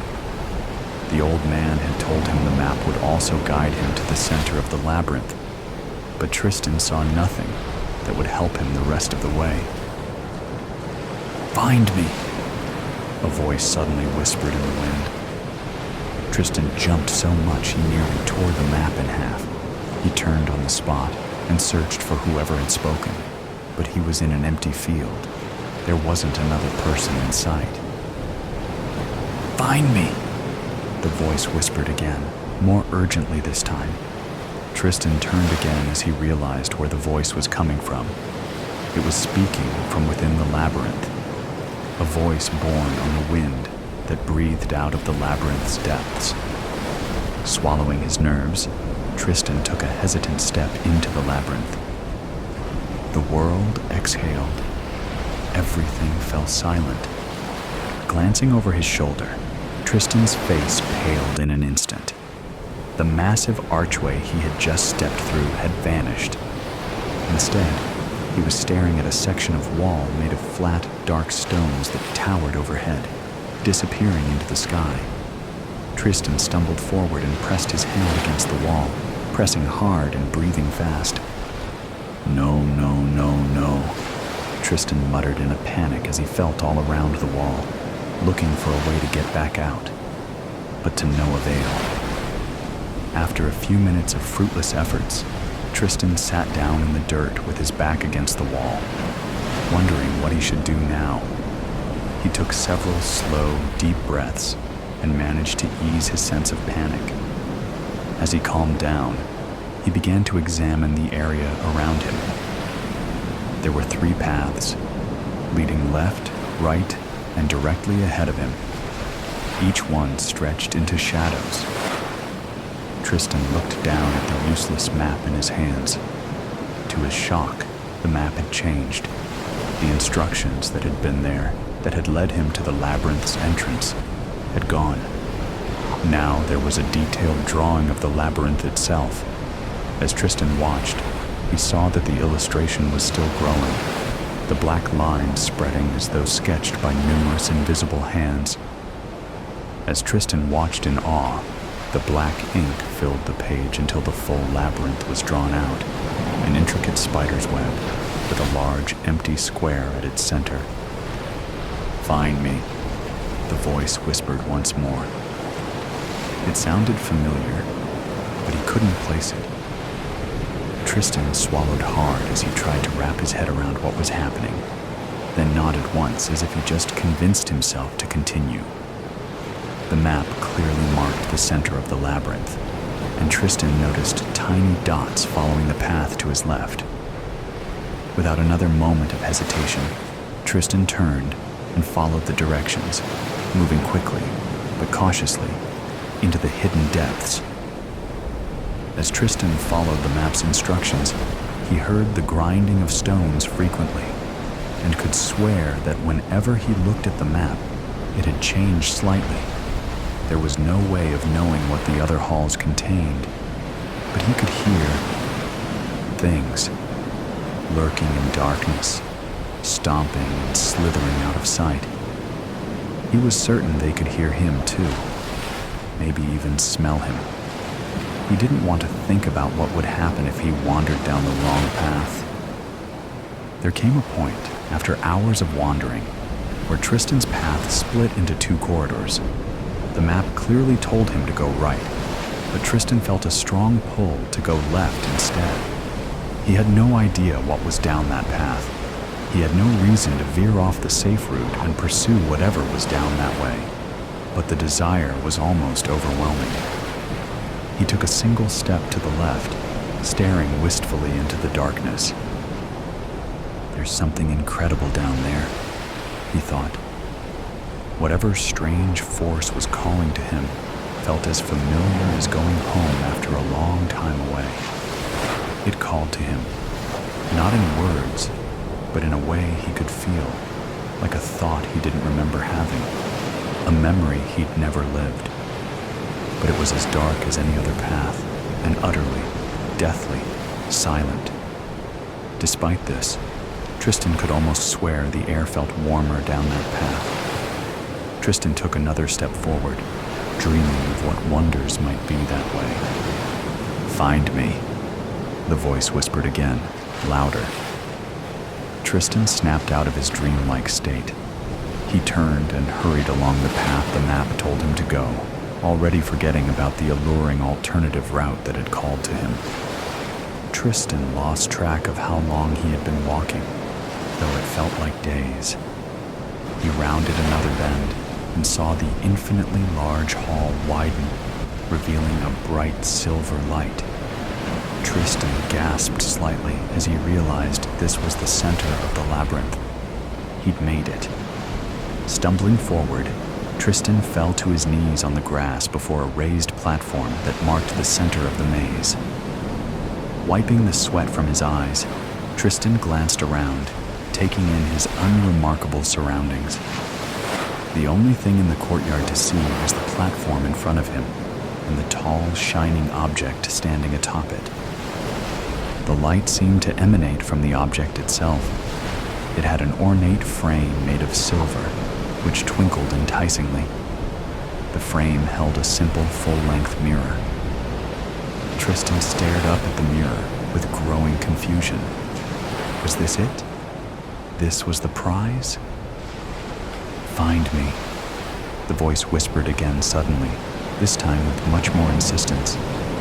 Tristan flinched at the sound, as it was louder than ever before, and it sounded as if it came from the mirror. This time, now he was so close, Tristan recognized the voice. It was his own, speaking out of the mirror with urgency. The hairs on his arms and the back of his neck stood on end as Tristan stared with wide eyes at the mirror. The surface seemed to shimmer like a small pond, reflecting the light of a full moon. Tristan slowly moved closer, unblinking as he climbed onto the stone platform and stepped in front of the mirror. When he looked at his reflection, Tristan gasped. Where his reflection should have been, there was instead a strange yet familiar face. The old man from the office, who had encouraged Tristan on this adventure, stood in the mirror, looking out at Tristan with a hard and hungry gaze. "Hey, young blood, you found me," the old man said with a grin. He spoke with Tristan's voice. "What? How?" Tristan stammered. What's happening?" Tristan suddenly felt an ice-cold sensation grip his chest. He gasped from the shock of it and clutched a hand to his heart as he stumbled, almost falling to his knees. Glancing up, he saw the old man in the mirror begin to change. His white hair began to fill with color, becoming light brown and thick. The wrinkles on his face began to fade, and his skin became smooth. Tristan looked down at his hands, and his breath caught in his throat. His skin was shriveling before his eyes, the color draining fast, his fingers curling like brittle twigs. His veins pressed against thin and papery skin, his hands weak and trembling. "Help!" Tristan croaked, looking up at the old man in the mirror. But the old man didn't look old anymore. As Tristan stared, finally falling to his knees as his legs suddenly became too frail, he saw that the old man had become more youthful in only moments, becoming decades younger. What truly horrified Tristan, though, was the old man's new youthful face. It was his own. Tristan reached up and touched his face with trembling fingers. He felt his cheeks had hollowed out, and the skin around his neck and jawline seemed to hang loose from his bones. "Sorry, young blood," the man in the mirror said with Tristan's voice, now wearing Tristan's face. "You should have looked for yourself. The road not taken, am I right?"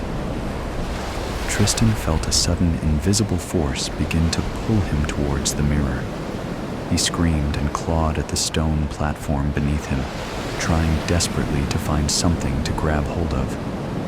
Tristan felt himself being dragged towards the mirror, and he screamed even louder, his eyes bulging out of his suddenly ancient face.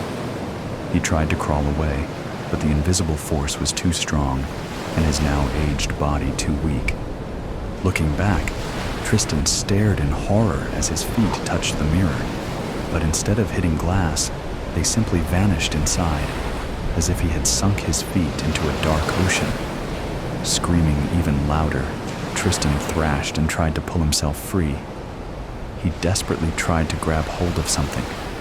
He dug his fingers into any crack in the stones he could find.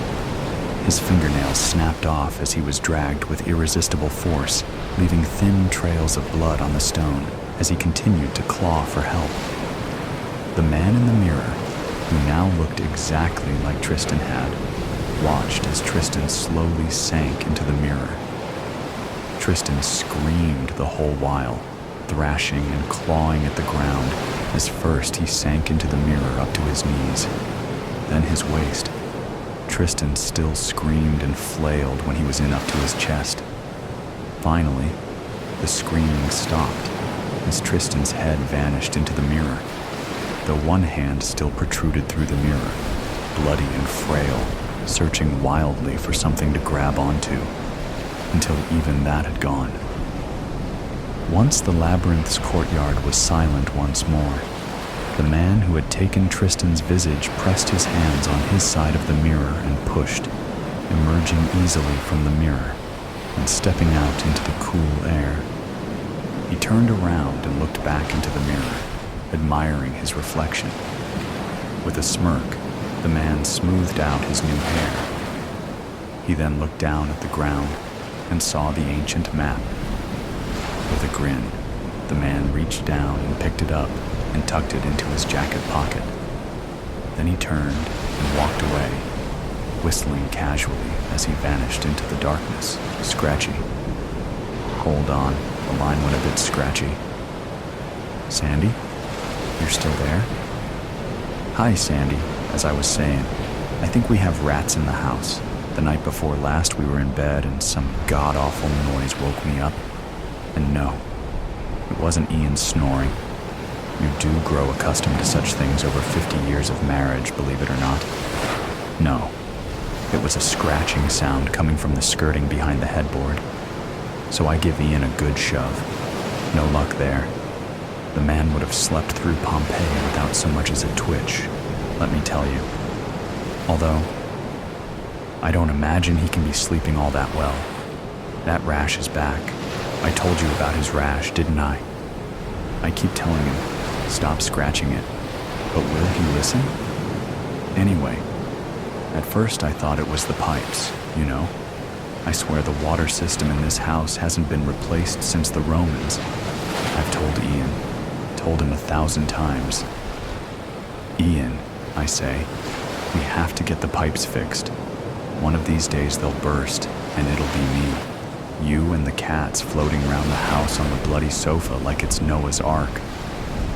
So I get off the bed, and I stoop to listen, and immediately I can tell it isn't the pipes at all. It's quite distinct. The sound of rummaging against the wood like little claws, burrowing. Rats do have claws, don't they? And the thing is, last night I heard the same sound, but this time it was coming from behind the cabinet. You know, the big one. The one with Ian's old tennis trophies. And I didn't even bother trying to wake the lug up this time. No, I jump out of bed, and I pull out the cabinet, and lo and behold, droppings all over the carpet. Not only that, but the same irritating sound started at the other end of the room by the bed again, and not 10 minutes later, in the wall by the phone right where I'm sitting now. Oh, I do hope they aren't chewing through the telephone wires. Aren't telephone wires rat-resistant? I'd hate it if I couldn't talk to you, Sandy. Could that be why the line is scratchy? Speaking of scratchy, I woke up this morning and my scalp was itching all over. Good job Ian's asleep because I've been telling him not to scratch. And here I am scratching so hard my hair's falling out like it's bloody Chernobyl. I wonder if the cats have fleas, but they've never had them before. Oh, I'm so stupid. Of course, it must be the rats carrying the fleas. There are at least 10 of them now, all rummaging around, picking at the plaster, the persistent little buggers. I swear if Ian wasn't here and they all broke through at once, I'd have to call the police. For the life of me, I wouldn't know what the hell to do. I've cleaned the bedroom, though, and... oh, by the way, I bought some of those new metal scourers. You know the ones? Everyone said how good they are. I've been all around the tops and the skirting boards with them, one in each hand like a bloody Dalek. Exterminate! Exterminate! They do the job, though. My goodness, the bedroom has never been so spotless. You simply must try them. Sandy, you don't think they'd work on fleas, do you? I'm starting to feel them on my arms and legs as well as in my hair. I hope they don't aggravate Ian's rash. It's already spread up his neck and over his face. I'm looking at him now, the poor little bugger. He hasn't scratched in a while though, bless his soul. A fighter, aren't you, Ian? Ian? He could sleep through Hiroshima and Nagasaki? That man could. Hold on. Goodness, can you hear that? There must be 20 of them now. How do they multiply so quickly? Go away. I don't have any cheese. My husband can't eat cheese. The willful little buggers. Any more, and they'll have the telephone wires, I'm sure of it. If the line goes dead, I'm sorry, love. I'll pop in that phone booth near the pharmacy on Wednesday when I go to get Ian's prescriptions. He's on so many pills now, he rattles when he walks. Not that he walks much. The lug. Let's go for a walk, Ian, I say. But will he listen? Let's get you out of the house, Ian. It'll be good for you. No luck there, Sandy. Let me tell you. Oh, speaking of luck, did you manage to get hold of that exterminator that Ian recommended? You didn't? Ian. Ian! Sandy says the telephone number we gave her for the exterminator is disconnected. It's a bloody shame, Sandy. So, I guess the rats are still there, scratching, burrowing into the woodwork, crawling all around the walls, are they? I bet you can't even sleep of a night, can you? Poor thing. How awfully cruel. How many did you say? 50 now? Jesus, they're multiplying. That's practically the Black Death. What does your husband have to say about all this, Sandy? Surely he... Hang on a second, love. Don't go anywhere. Oh, those new metal scourers do work on fleas. Oh, ooh, that's the ticket. I must call the cats in. They'll be right as rain in no time. Dalek, exterminate, exterminate. Sandy, you're still there? Your husband must have something to say about all this. Ian, the rats are going to get through and Sandy doesn't know what the hell to do. Ian, wake up, Ian. I'm so sorry, Sandy. The rash has spread all over, bless his soul. Sandy, hello?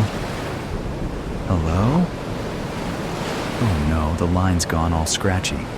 They must have got to the telephone wires. You hear that, Ian? I said they must have got to the telephone wires. Ian, I love you, darling. But goodness, you could sleep through hell itself, you could. Bloody lug. Who sleeps 3 days and 3 nights without so much as a twitch? I know what you need. How about a record? Okay, what do we have here? Aha. Glenn Miller. Perfect. Isn't it scratchy compared to the newer ones? But all the best ones are scratchy, aren't they? Look, darling, I'm dancing. La la, la la la. Can you see me dancing just like I used to? Look at me go. I'm 19 again. Oh, don't mind all the blood. It's only flea's blood. I'll clean it off later with my new scourers. Why don't you get up and dance with me? La la, la la la. Come on, Ian. Ian, wake up. Please wake up. Please wake up.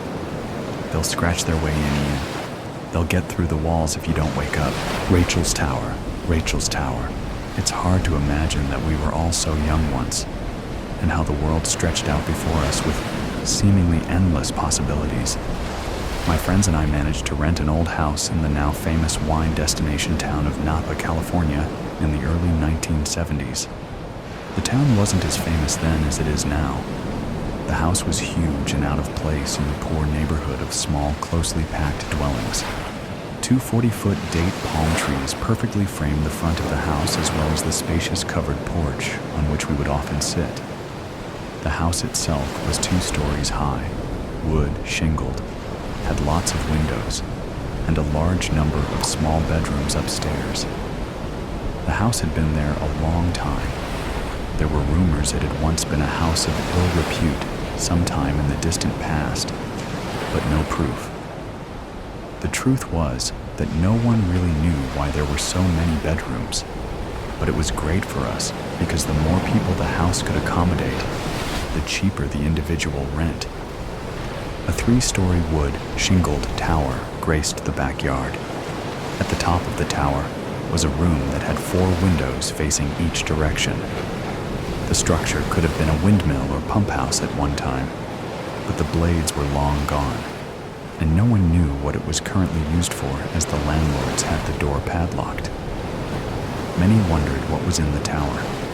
Sometimes people thought they saw someone in one of the windows at the top, but it was mostly when they were in altered states of mind, which was fairly often due to the frequent parties.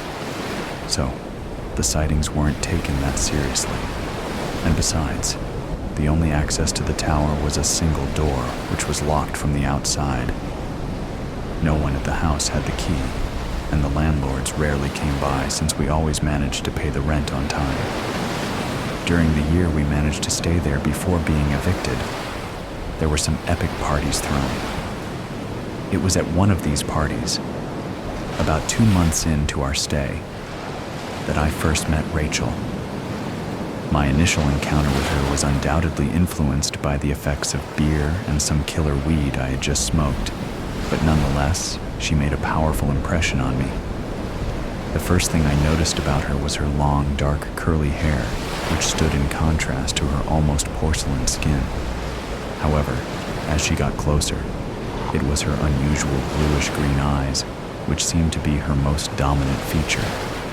I suddenly felt lost in some type of mental fog, as my whole world seemed to narrow down to the vision of her in front of me. Time came to a stop. I must have been staring at her for some time when a musical voice broke through my stoned stupor.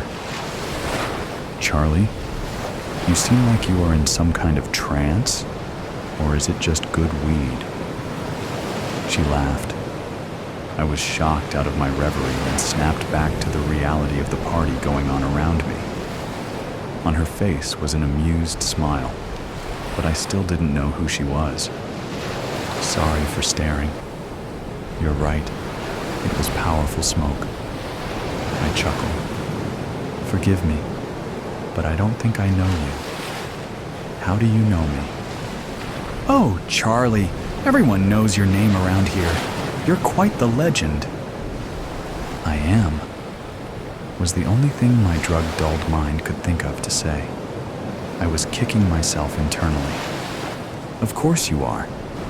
It seems your nicknames include Captain Cosmic and Space Cowboy, based on your love of getting stoned, and then talking about strange and unusual topics. Isn't that right, Charlie?" She teases me.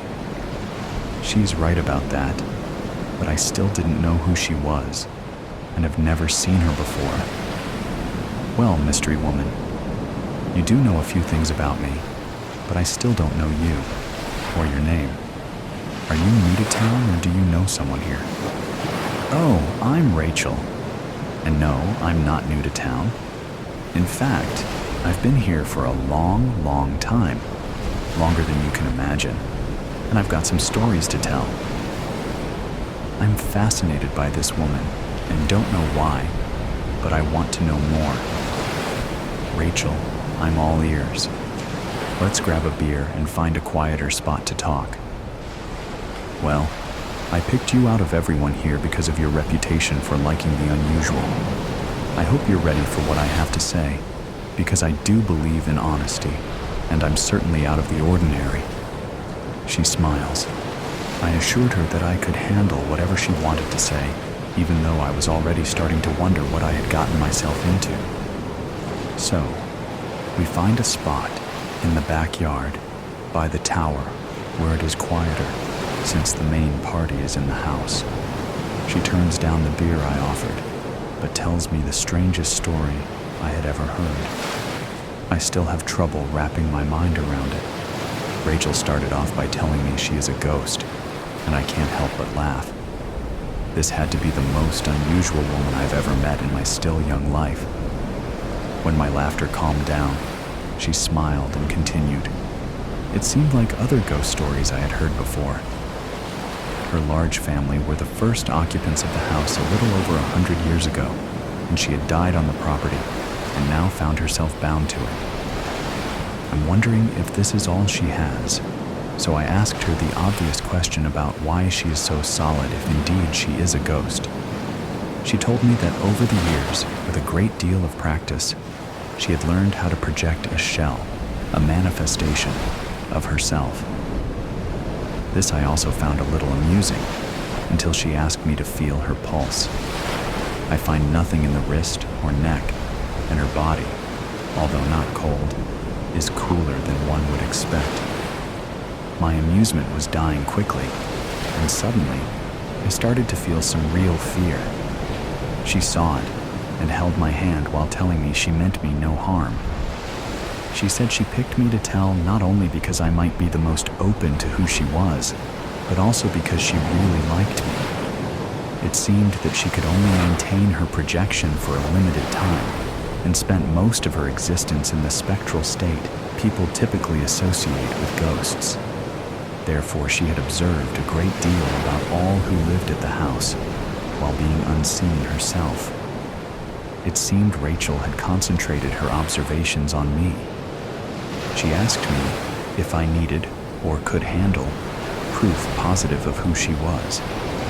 I wasn't sure, but with more reassurance from her, I agreed. So while still holding one of my hands, she smiled and slowly faded into nothingness. My heart rate jumped, and even though I thought I could handle it, the reality proved more difficult than imagined. The shell of what I had considered possible or impossible was suddenly ripped away. There was nothing where her hand had touched mine. Luckily, she reappeared very quickly and hugged me as I slowly calmed down with her seemingly solid body holding mine.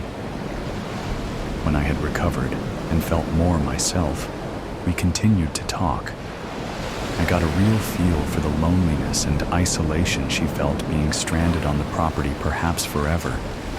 She didn't know or understand why her spirit couldn't leave. Rachael had only recently been able to perfect her manifestation enough to pass as a living human being. She finally felt it safe to appear at one of our parties, where it would be easy to just blend in without a lot of questions. For her, it felt amazing to finally be able to interact with people after so many years of being invisible to the world. Evidently, she knew a lot about all who lived in the house or visited on a regular basis. Rachael knew more about me than anyone else because she said she liked me from when I first stepped over the threshold of the house. The tower was her special place to be.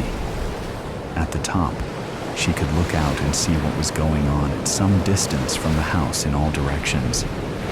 It was the closest she could come to escaping the property and pretending she was part of the wider world. The fact that the landlords kept the door padlocked to prevent injury and liability guaranteed her privacy in the top room. After our first meeting, we would meet on a daily basis for as long as she could maintain her solid form, which would be a few hours at most. Rachael and I collaborated on a cover story to explain who she was, where she came from, what she did, and to answer any other questions that might be asked about her. Luckily, most of those who lived or partied in the house accepted her for who she appeared to be. She quickly became part of the culture of the house, and eventually, most considered her my girlfriend. As time went on, my feelings for her became more and more intense. Unbelievable, I was actually falling in love with a ghost. I tried to bring the outside world to her as much as I could with books, newspapers, music, pictures, and any other thing I could do. One time, I arranged for a beach party in the backyard on a warm summer day. I brought in some sand, beach chairs, large umbrellas, beach balls, and even a recording of waves crashing. We set up a volleyball court and a small above-ground plastic pool filled with cold water. People wore their swimsuits and we played beach volleyball, sat around in the small pool, and played surf music to enhance the mood. Rachael loved it and stayed as long as she could maintain her form. "Thanks, Charlie. This is great. It gives me just enough to imagine I'm at the beach again."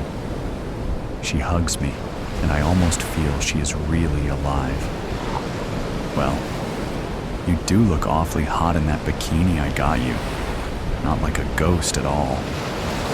You know just the thing to say to make a spook feel sexy." She teased and kissed me. My friends and roommates came to accept her, as one of us and she reveled in it. She seemed to have fallen as much in love with me as I had with her. Our intimacy was limited because of her situation, but that didn't seem to matter that much to either of us.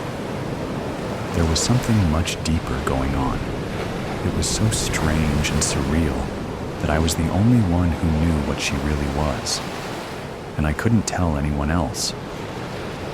Of course, all good things come to an end sooner or later. Given the way we partied and the previous warnings we had from our landlord and police, it was just a matter of time before we were kicked out of the house. Rachael and I knew it would happen, and we tried to get in as many good times and memories in before it did. Obviously, we were both very sad about parting, and our last day together was full of tears. We tried to formulate plans to meet up periodically after the eviction. The difficulty was, she couldn't leave the property, which would now be rented by others, and I couldn't come on the property without trespassing. After being evicted, I would walk by the property on pre-arranged days on the front sidewalk. If possible, and no one was looking, Rachael would appear as close to the sidewalk as she could, and we would talk. If we could get close enough to each other, we could kiss or hold hands for a short time. We did this for years, whenever it could safely be arranged. I got on with my life, went to college, married, got a teaching job, had children, and grew old. During this time, I still would meet her when I could. I was growing older and older, yet she remained eternally young. Several times I found excuses to walk my wife or kids by the house so Rachael could see them. She was never jealous and understood that there were things she couldn't give me, and I had to live my life. Rachael was always glad for me, while I secretly felt bad for her. She was bound to the property for eternity and denied any type of real life. As my life became more crowded and complicated due to work and other concerns, I visited less and less, but never stopped entirely. Eventually, my kids left the house, got married, and had jobs in other places. I saw them less and less, and phone calls or internet were not the same. My wife died, my health took a turn, and my time was limited. I became the old man I never thought I would become. Now, it is late night, and I have secretly arrived onto the property. I am sitting against the tower, and Rachael is by my side, holding my hand. I reach for the pills that will release me and swallow them down. Leaning my head against Rachael, I wait and hope the property will accept me. A noble death. The end has got to be close now. My end. The end of a life. I still had hope not that long ago, but beaten down, tortured, abused, and humiliated. Not anymore. I lie here in the dark and can only wonder what I have done to deserve this cruelty, and wonder what comes next. This makeshift graveyard is so cold. By the few dim lights, I can see the hundreds, maybe thousands of others, just like me. More are brought and dumped here every day. We cling to life with whatever little bits of energy we have left. 3, maybe 4 weeks ago, I've lost track of the days. My life was relatively normal. Yes, it was culling season, that dreaded time that comes every year when the days grow ever shorter and cold weather sets in. So I was somewhat worried, I confess. But I had survived so many seasons now that I was one of the biggest left, maybe even too big to be chosen. The people who came, the choosers, almost always favored the fairest ones, those of a certain age, about 12 to 15. I was 19 and far from fair. In fact, I was deformed. An accident when I was 7 had left an ugly scar, a bald and mangled patch too prominent to hide.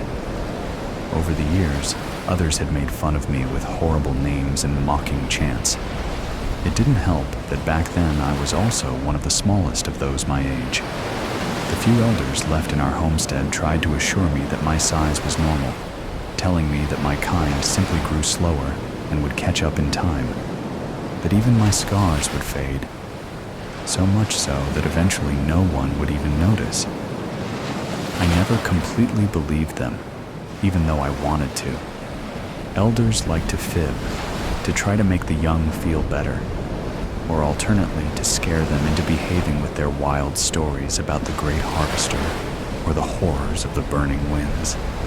I guess I'm about to find out if any of those childhood tales are true. Even if my captors don't put an end to me soon, I know I can't last much longer, malnourished and exposed to the elements as I have been. Will the great harvester actually come for me to judge my life? I survived a glimpse of the burning winds, if only barely. Will I see them again at the end, in their full wrath? I try to suppress such horrible thoughts, but can't for long. Just the cold itself is almost unbearable now.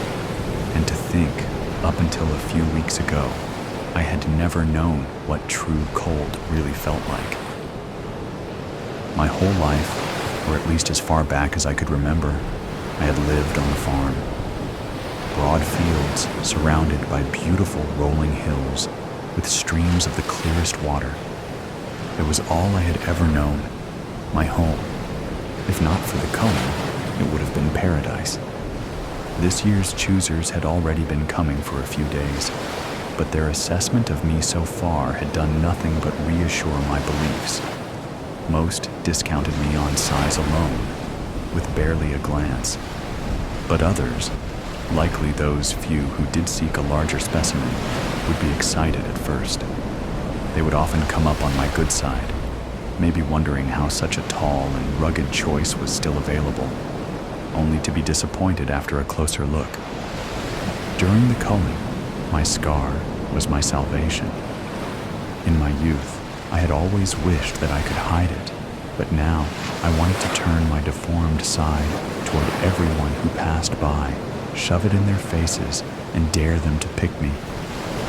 "Look at the freak," I would have shouted if I had been able. "Take me. I dare you." With each new day, my confidence that I would live to see another year on the farm grew, until they showed up. There was nothing particularly special about them. The 4 of them talked among themselves as they walked among the rows, or at least 3 of them did. The smallest ran about wildly playing in the new fallen snow, ignoring the shouts of the others directed toward him. I could not understand their language, and could only guess at their intentions by their expressions and gestures. The tallest of them walked past with a typical shrug and roll of his eyes when he spotted the bare area so prominent on my backside, but the woman walking next to him surprisingly stopped and lingered. The man turned back. These 2 stood beside me, not angrily arguing, but obviously in disagreement. Their gesturing and so blatantly pointing out my imperfections was rather embarrassing. So since I could not turn away, I shifted my attention to the 4th member of the group, a younger woman. She had taken over the group's attempts to curb the smallest one's rowdiness, and like myself, seemed inclined to ignore the couple's discussion. For some reason, I felt a strange kinship with her, though we had nothing in common except perhaps that we were of a similar age. Distracted as I was, the cold bite of sharpened steel teeth slicing into me came as a complete surprise. I would have screamed aloud in pain and defiance if I had a mouth, but a voice is not an ability of mine. If I had either arms or legs, the tools of mobility, I would have fought back. Unable to protect myself, the sawing continued, cutting straight through the heart of me from one side to the other. Toppling to the ground, the view I had known for my entire life shifted dramatically in a sickening lurch, twisting sideways as I fell and landed in the snow. Cut in half, savagely severed from my underground parts, I truly felt the cold for the first time in my life. It started at the raw, fresh amputation wound in my trunk, shooting up my nearly 9 foot of height, flowing through every branch and needle. Instinctively, I reached out for the subterranean warmth of the soil, only to find more cold and frigid air in its place. Brutally exposed to the elements like never before, I was dragged helplessly through the snow. They hauled me toward the barn, the one that I had looked at in the distance day after day, since I had grown tall enough to peek over the edge of the hillside. The familiar faces of the farming family waiting there briefly gave me hope that I could still be rescued, but they seemed friendly with the tormentors who were stealing me away, even helping them to throw me on top of their curious wagon and lash me down. Riding atop the wagon, we moved slowly away, the only home I had ever known receding behind me. But this was just the beginning of my ordeal. I was taken to their strange shelter and propped up in a corner in some bizarre mock replanting. Over the next several weeks, I was subjected to all manner of humiliation. I was bound with both lighted and glittery cords, had objects of all shapes and sizes hung from my branches, and even made to wear a silly sculpted version of a tiny woman with wings on top of me. I was starved, dehydrated, and deprived of sunlight. My only small consolation was that, inside their shelter, I was able to stay warm. Along with the abuse, the group made me the focal point in odd rituals.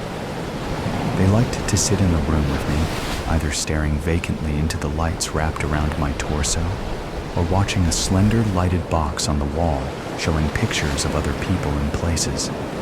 And each day, boxes of all shapes and sizes, wrapped in colorful designs, were placed beneath me until they were stacked so high that they crowded against my lower branches. One evening, when only the 2 eldest of the group were there, they laid on the floor beside me, stripped off their outer coverings, and proceeded to wrestle and rub against one another for some unknown purpose.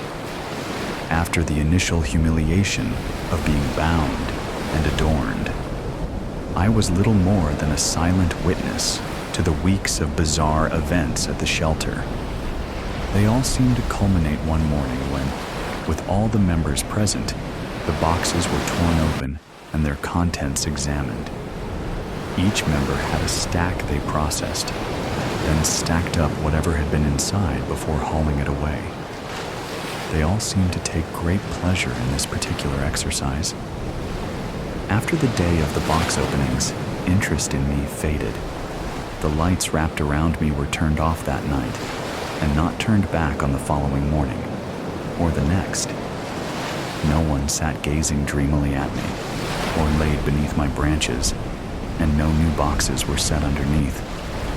For nearly a week, I stood in the corner, ignored. Then one evening, for no apparent reason, I was noticed again. The woman turned on my lights, turned off all the other lights in the room, and she and the man sat across from me. They talked for hours, occasionally looking my way and drinking from a couple bottles until both had fallen asleep. I should have been worried that this renewed interest in me could bring with it new hardships, but I didn't have the will to care. Cut off from the earth, I was hungry, and I was so dry. The woman had thought to give me water once, but only once. That had been weeks ago. My needles had started to turn brown and become brittle. Some of the lights binding me were different than the others, and they gave off more heat. This had felt rather good weeks ago, but now they were becoming uncomfortably warm, almost hot. One spot in particular bothered me. Uncomfortable quickly rose to painful, and the small spot began to spread larger and larger.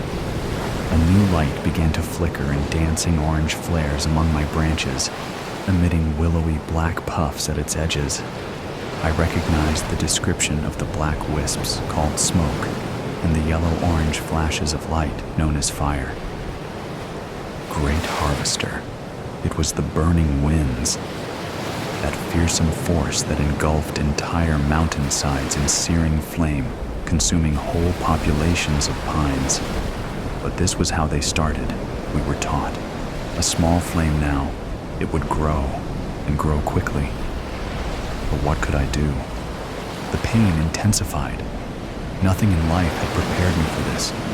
The injury from my youth, no comparison to the agony I felt now. The man and woman slept on. I did not know if their kind could do anything to combat the burning winds, but they were animals, able to move and react, do things that immobile life like me couldn't, so it might be possible. But how to wake them? Never had I wished so much to have a true voice. Desperately, I yearned to scream into the night, to sound the alarm. As my branches burned and the destruction spread, the heat became excruciating. The walls and ceiling of the shelter started to blacken around me. I tried in vain to scream, to cry out at both the pain and injustice of it all. Flames lashed at the winged figure that sat atop my highest point. As she melted and fell, from somewhere near the very top of me, a wailing siren shriek suddenly burst forth, piercing the night and demanding attention. The man and woman both awoke quickly with the blaring noise, jumping up to action or escape. I didn't know which. The undulating noise persisted.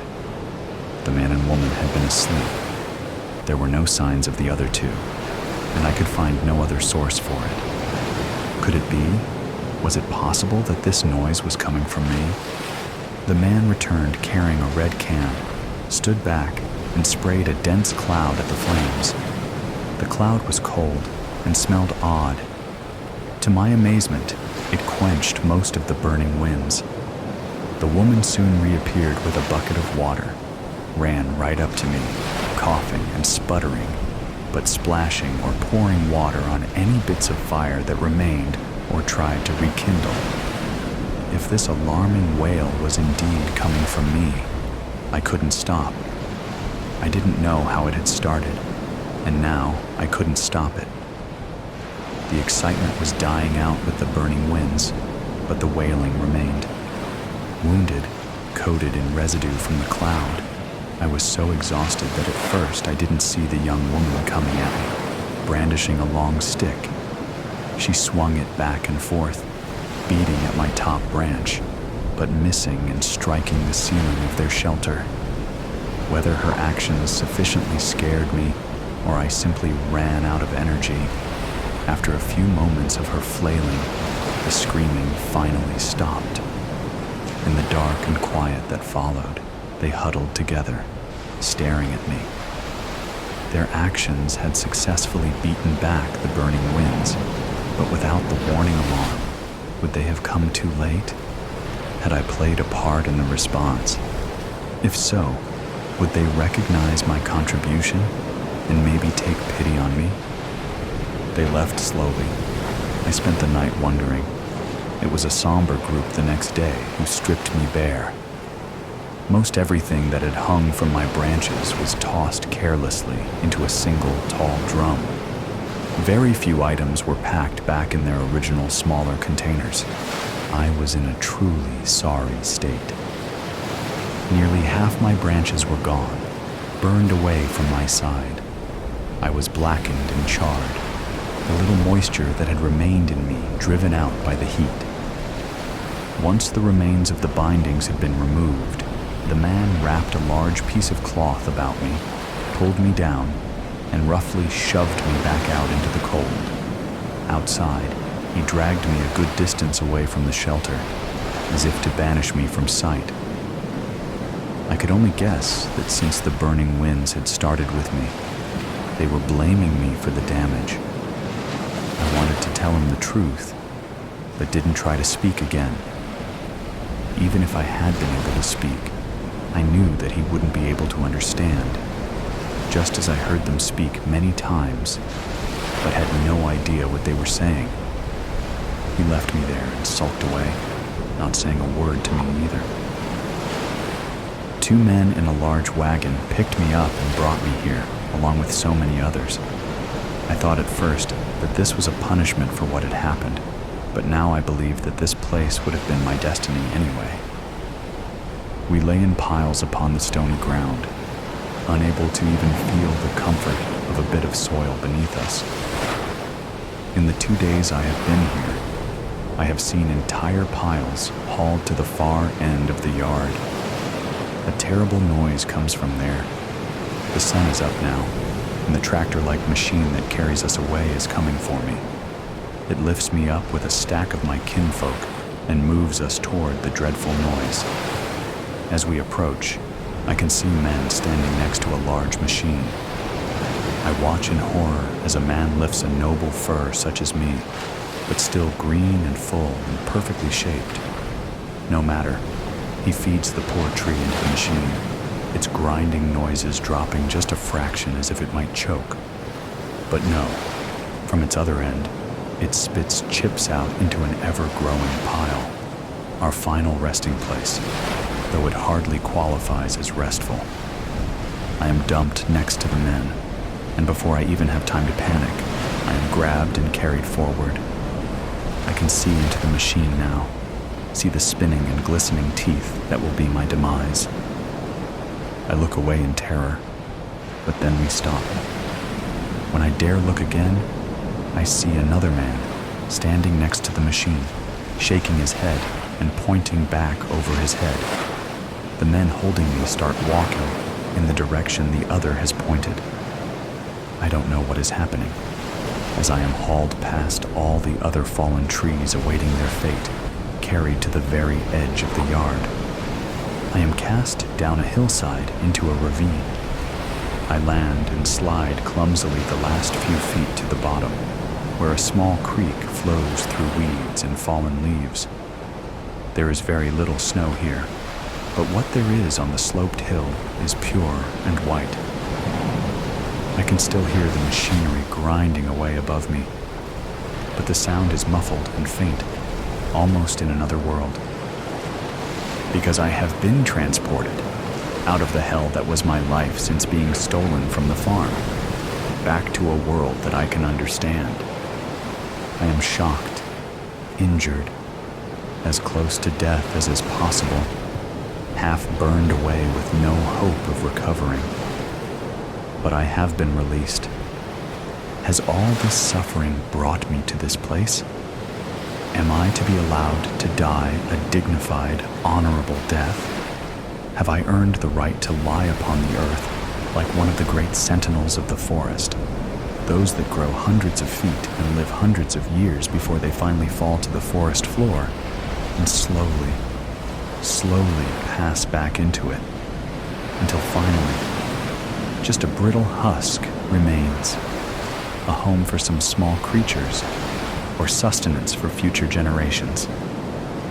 If such a restful end is to be mine, then I can be at peace with that. A noble end